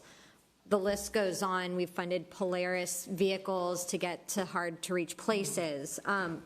All of that being said, the sustainability slide, that's about $70 million, and those are some big-ticket items. Do y'all have smaller, broken-down items that are on your wish list that you could provide to us as council in terms of what other funding items may be needed? Again, we can't necessarily do $1 million or a $2 million cost, but are there other things on the department's wish list, especially from a technology perspective, that you can provide to us? We meet with our patrol divisions to hear what their needs are, and we do our best to meet those, but we know that there's so many other divisions as well that may have some of those smaller base needs at this time. So getting that list would be very helpful. Yes, ma'am.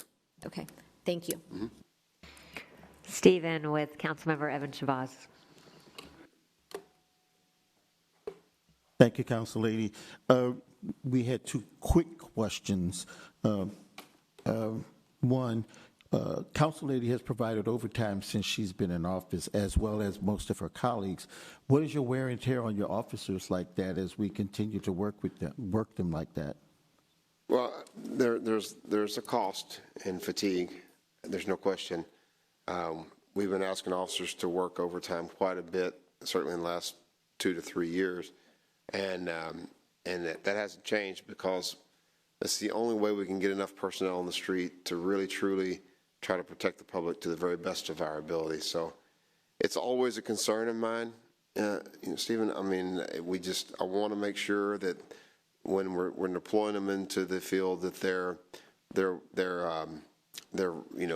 refreshed and alert, because fatigue can set in and can create a dangerous situation for them, and also yield less than the best service that we want to the public. So if you're asking what the weight is, I mean, there's a cost.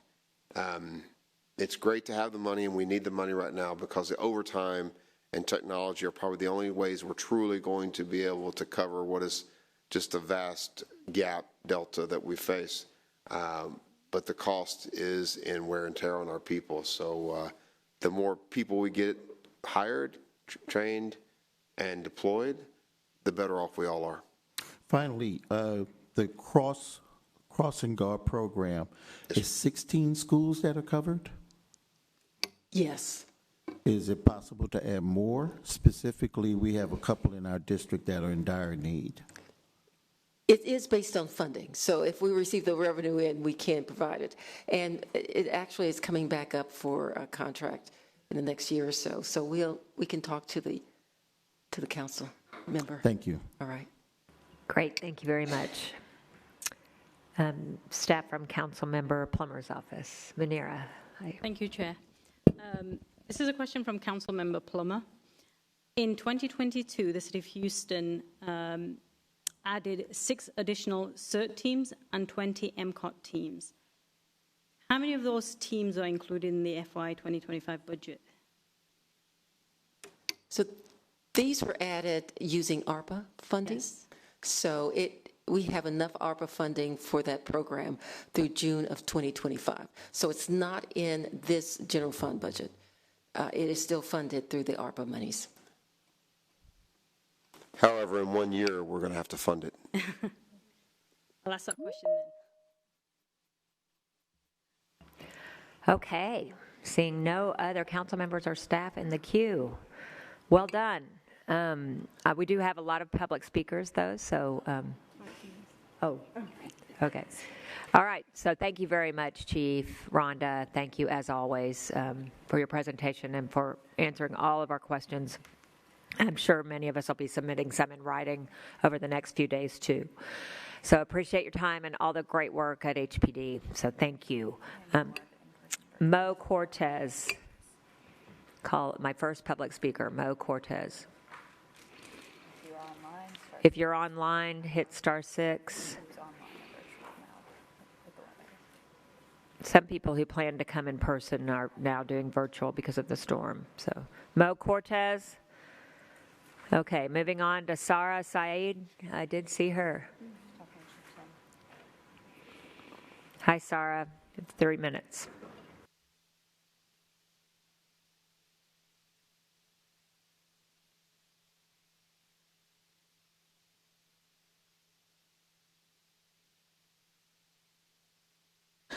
My name is Sarah Sayed, Senior Community Organizer at Budi Juntos.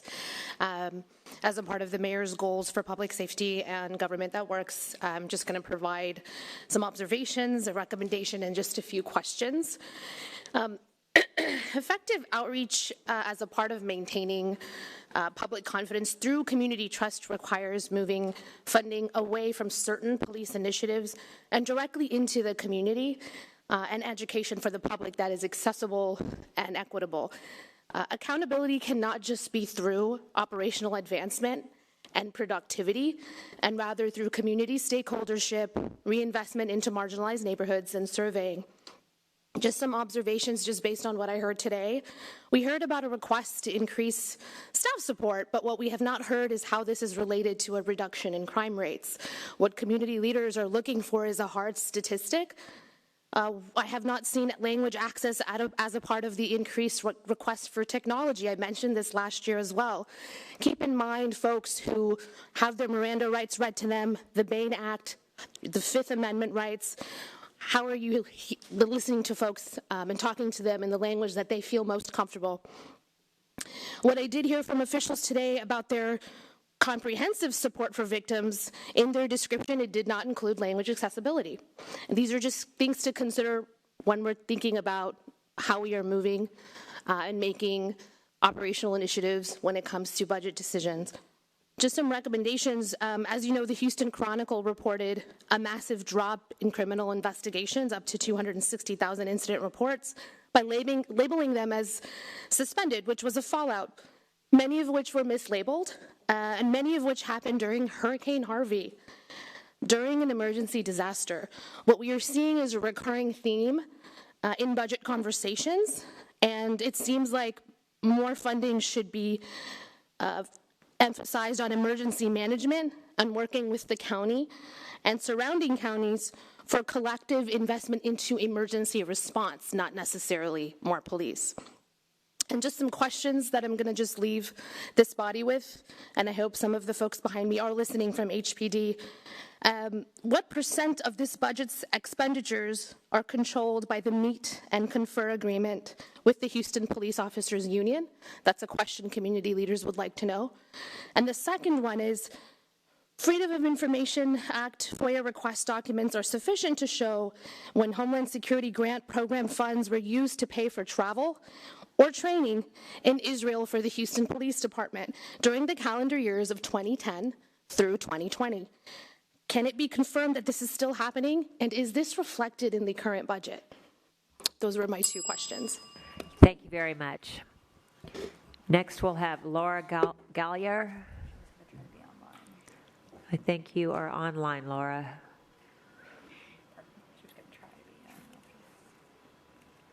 Laura Gallier. *6 or unmute. *6 or unmute. Okay, we'll move on to Marie Poussin.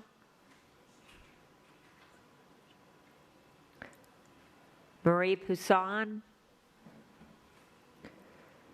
Tracy Brown. I'm here. Okay, is this Poussin Marie here. or Tracy?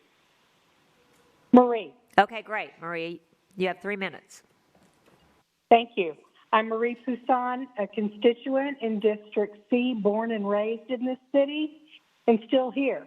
While I've never been a victim of a crime and have always felt safe at home, others in this city have been impacted by budget decisions for public safety. I'm a member of Pure Justice, and I'm urging this elected body to keep the public safer by dealing with the root causes of crime: poverty, mental illness, substance abuse. Please reimagine safety in these 3 ways. First, freeze HPD's budget. It's larger than any other in the city, more than $1 billion for HPD alone. Since SB 3 passed, this police budget can never be reallocated once it's set. So instead of increasing the budget, use those tax dollars to increase funding in the health department, especially mental health services.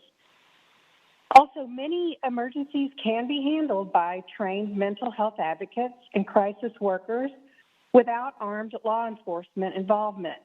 Secondly, keep HPD out of non-safety traffic stops, like expired registration or signal lights out. Armed law enforcement non-safety stops lead to bad outcomes through disproportionate profiling of Black and brown residents. Instead, we could stop penalizing poverty, and instead of fines, vouchers could be given to those needing to replace their taillights, like the Harris County does with the Lights On micro grants. Thirdly, in ShotSpotter program, it doesn't solve gun violence, and it's not sound thinking. Any loud noise can set it off, and in its pilot period, it falsely sent armed officers into communities where a large percentage of the time no offenses were reported. Its $3.5 million cost could be used instead in those same communities, maybe repairing unsafe housing, flood mitigation, monitoring air quality. I urge you to reimagine safety. Thank you. Thank you very much, Marie. Appreciate your comments. Tracy Brown. Tracy Brown.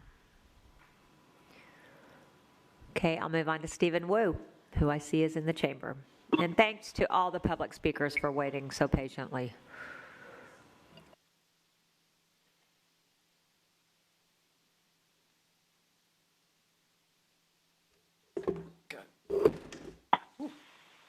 All right. I gotta say, I'm a little disappointed that Chief Satterwhite didn't stay for public comments, given that he just assumed the role of acting chief. Would love to see more, engagement. But I have 3 questions. Stephen Wu, Organizing and Policy Director with Woody Juntos. Do city council members understand the consequences of adding additional dollars towards the police department in terms of, or in regards to Senate Bill 23 that was passed in 2021? That if we increase the budgets, we can't move it down for whatever reasons unless we bring it to the voters. Do council members understand that risk? That every time we add another dollar or percentage change, it's less general funds that we can use for housing, for everything else. I've seen the comments. I was here the whole time, and there was a lot of positive energy. And my concern is we're going down this very slippery slope where every time we take more from other departments, that will be permanent unless there's just magical new revenue sources that come in to replace that. So I really want to understand, do city council members understand that? By 2030, I'm curious, what will be left of our library department? What will be left of our housing department? What will be left of our health department if we continue down this path? That's question number one. And I would love to hear any response. Well, I think we're going through this budget process to look specifically at the FY 2025 budget, but we certainly know of the repercussions as we saw the 5-year forecast. So like the mayor says, everything's on the table. We're going to have to look at new revenue sources. We're going to have to look at efficiencies. We're going to have to look at sharing services with other governmental agencies. Thank you. And I hope, again, by 2030, we still have other things. The second question is more specific. So on page 22, there was a mental health discussion. I am curious, I saw there was like a blanket performance measure for responding to mental health crises, which I think is important. But is it possible for that performance metric to be broken out by the different programs that we have? We have MCOTs, we have CERTs. They do functionally different things with different personnel. We were champions of the HEART program, the county's equivalent to MCOT, that sends two non-armed law enforcement people, mental health experts, crisis interventionists, to respond. It would be good for us to measure how these programs are doing if we can have a dashboard and or these performance metrics separate the programs to see how they are doing. Is that possible? I agree with you. We can ask for that information, separate it out. Perfect, thank you. And then the last one is, this was a priority. Actually, we just crossed the anniversary of George Floyd's murder. And I know this body did a lot to try and change how we practice policing. Where does cite and release stand as a priority for City Council? Because I don't think I heard that once mentioned during this budget meeting. And can that be added as a performance metric for HPD? We can certainly ask some more questions about cite and release. Thank you very much, Stephen. Appreciate your comments. Terry Chen. Terry Chen is online.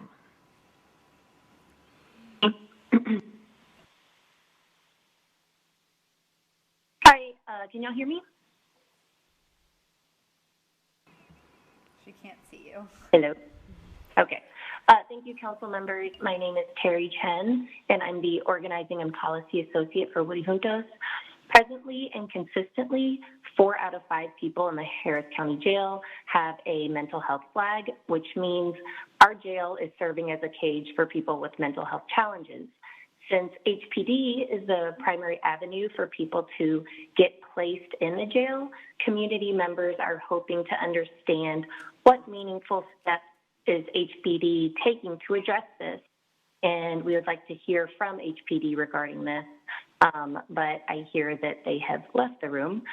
I recently visited the JPC in 1200 Baker, and it's evident that people do not belong in these places, especially those with a mental health marker.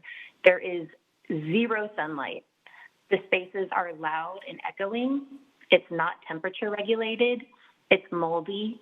It's not safe for anyone. And overcrowding in jails is an obvious public health issue.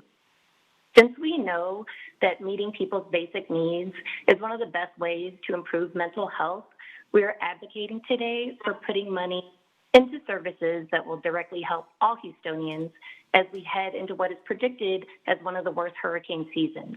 So please fund Office of Emergency Management with a robust language access budget, fund the Health Department, fund the Housing Department, fund the Department of Aging, and please move away from the excess $30 million HPD budget. Thank you. Thank you very much, Terry. Good to hear from you.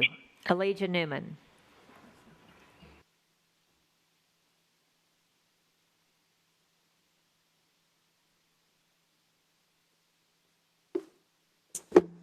Good evening. My name is Elijah Newman. I'm the senior political organizer for Nacasek Action Fund Texas.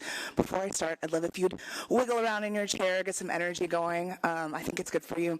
So we're all humans. We're human beings, not humans doing. So I am, though, going to talk to you about some tough stuff that you might not want to hear because it's important.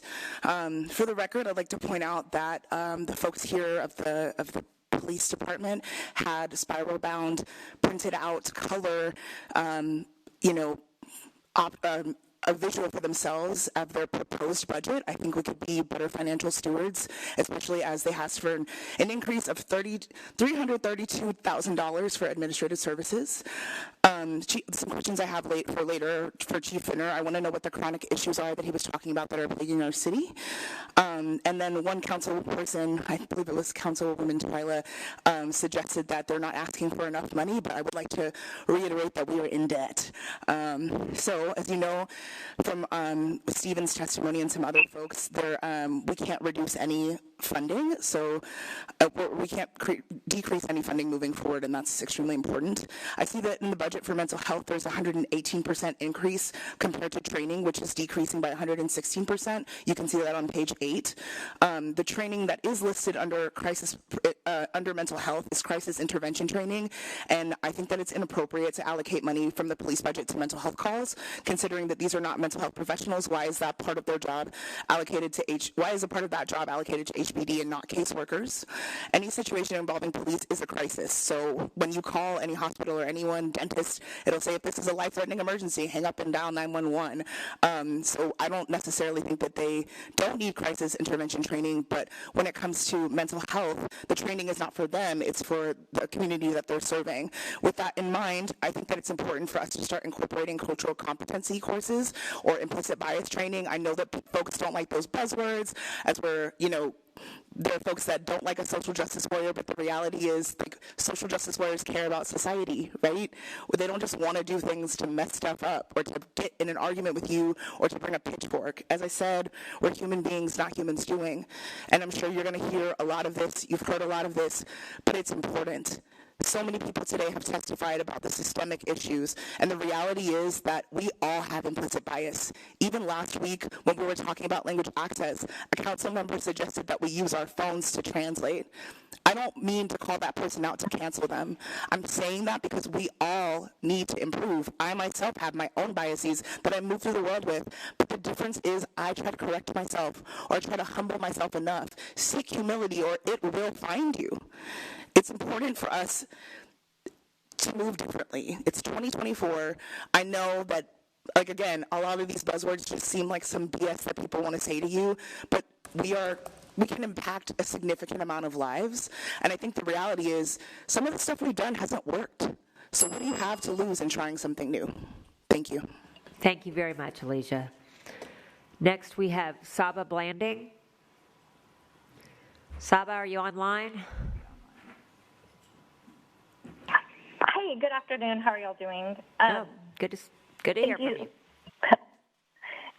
Good to be able to speak. Thank you for offering the virtual option, especially with these unexpected storms. I have two questions. The first is, one of the performance measures on page 22 is to, quote, reduce the number of officer responses to non-law enforcement events. And I'm curious, what are the specific efforts being made by HPD and the City of Houston to divert these responses? I'll have to ask about that specifically, Saba. Okay, thank you. And my second question, it's a two-parter, is one of the performance measures, again, on page 22, is to, quote, increase daily outreach to homeless communities and individuals. My question is, what are the impacts on performance outcomes to house this essential service within HPD instead of solely within the Housing and Community Development Department and or the Health and Human Services Departments? And then the second part of that is, what would be the potential cost savings to the city to have this service located directly in Housing and Community Development Department? Sorry, I keep slipping over that word. And the Health and Human Services Department. So those are my questions. Thank you.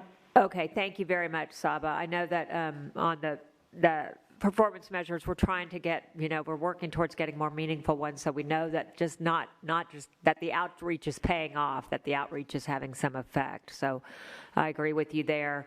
I know that the Homeless Initiatives Office is basically being moved out of the mayor's office to the Housing and Community Development Department. But as far as the HOT teams themselves, I think there does need to be law enforcement sometimes involved in that in that duty. So, but we can definitely submit that as well. Okay, thank you. And I have a quick supplemental question. I was really surprised to hear it's 5 officers. I know it was like 1 sheriff, or I forget the makeup, but 5 armed individuals, and there were no civilians as part of that group. So I was surprised to hear how large it was and the lack of somebody outside of police being a part of that would actually know how to best interact and provide services to the unhoused community members. Okay, thank you very much. Next, we have Jason Oliver. Jason, are you online?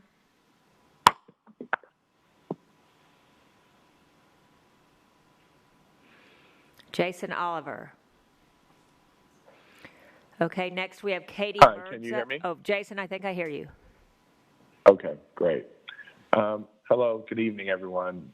And I'm Jason Oliver, a District G resident. And I want to first say thank you for allowing people to switch to virtual, especially with the storm going on. That kind of consideration is really helpful.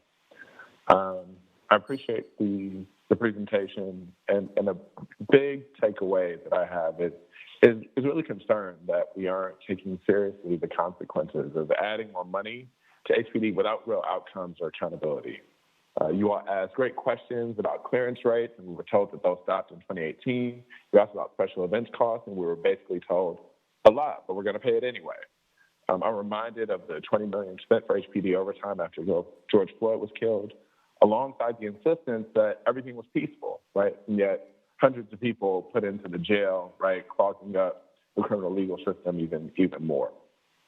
These accountability issues are consistent. I don't need to, mention the current crisis that HPD is going through.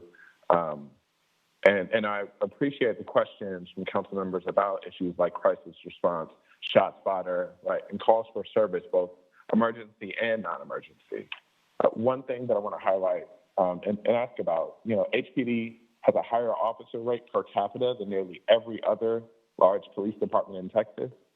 Chicago was mentioned by Chief Satterwhite, which I think is really a misleading comparison because it's a huge national outlier in their officer rate with a much smaller area, right? So not a good comparison district. So this leads me to believe that HPD has an allocation issue, which I've seen people from the police union also say, rather than a staffing issue.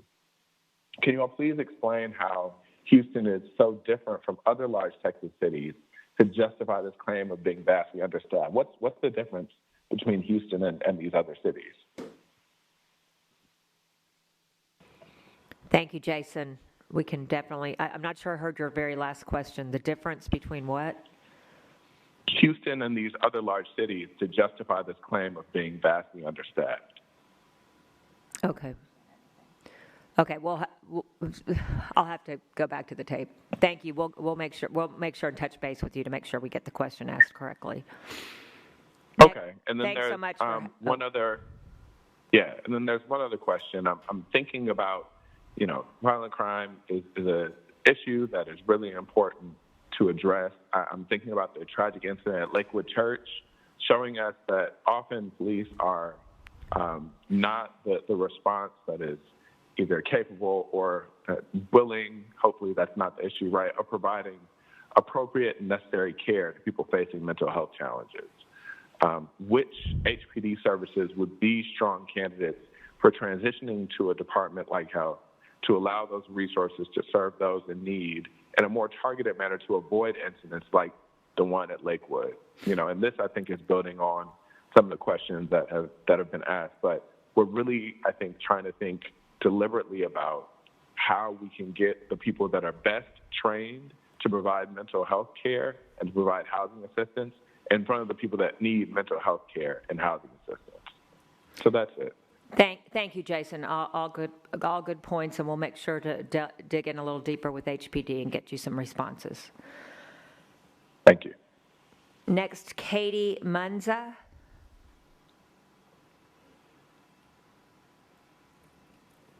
Or Murdza, Katie Murdza. Okay, Eris Brown.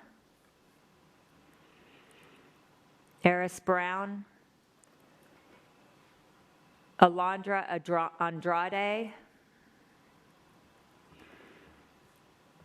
Alondra Andrade. Alfredo Dominguez. Alfredo Dominguez.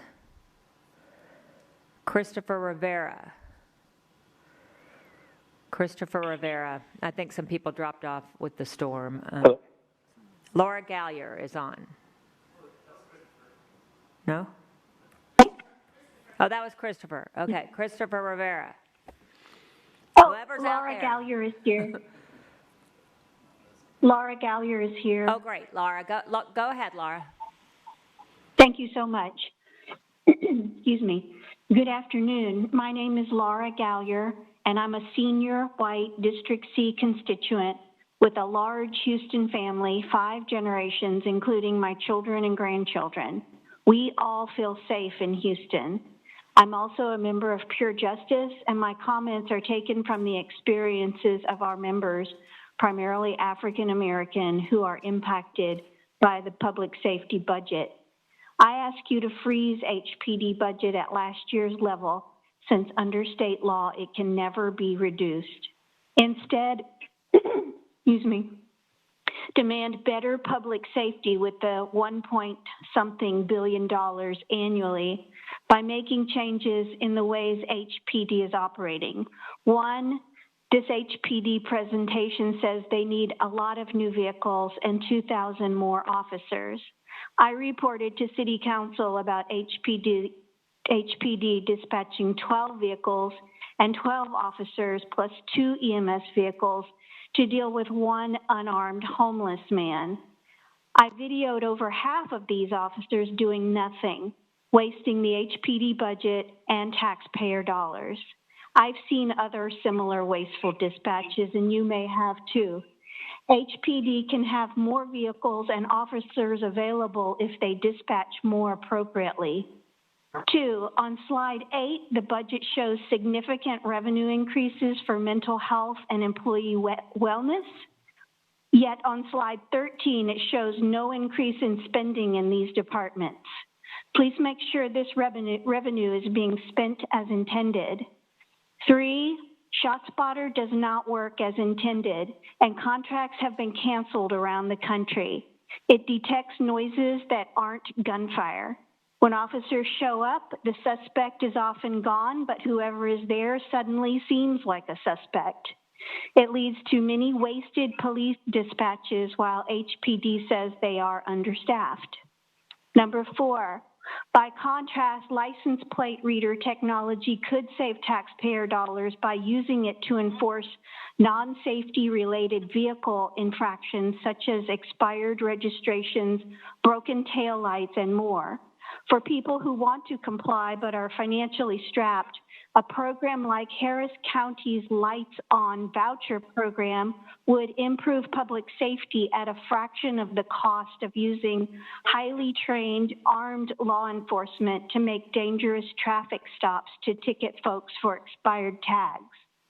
Number 5, reactive policing doesn't keep the public as safe as proactive policies such as providing humane, accessible, and effective outpatient treatment for mental health, substance abuse, and family violence. I suffer from each of these, yet I'm able to contribute to society because I have access to high quality, effective outpatient care at minimum cost, which everyone should have.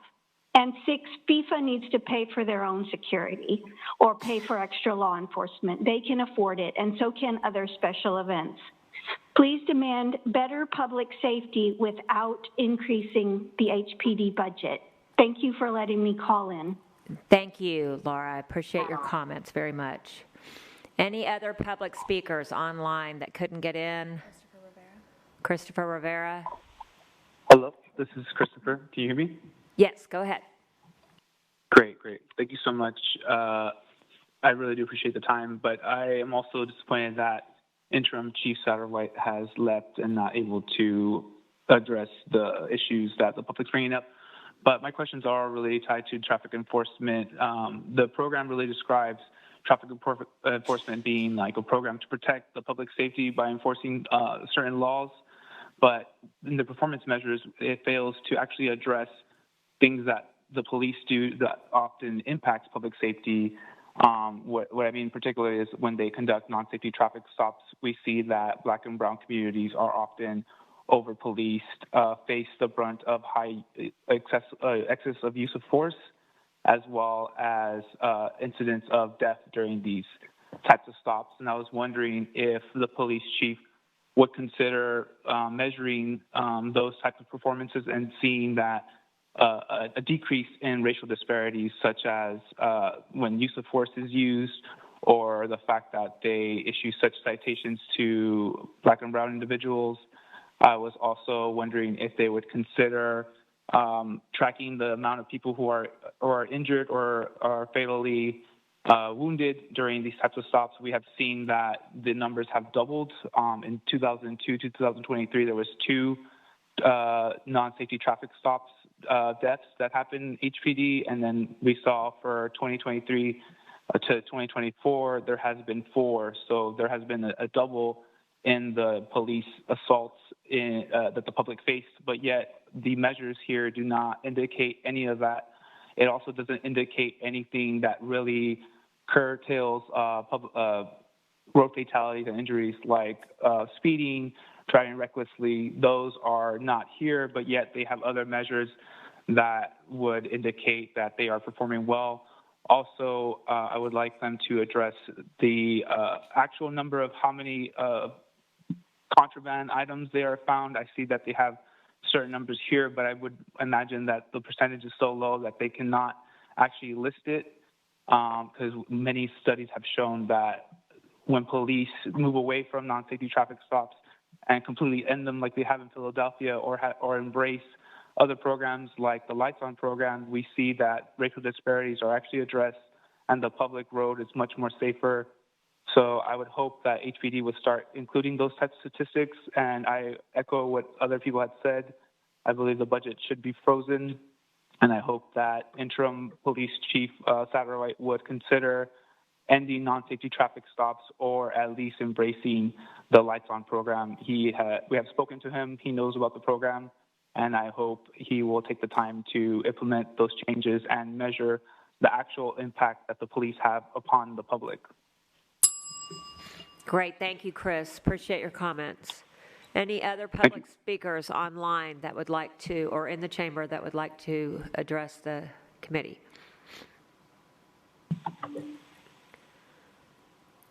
Okay, hearing none. Thank you, colleagues. Great meeting, and we will be back at the budget workshops on Thursday. Thank you. And again, the town hall is canceled tonight.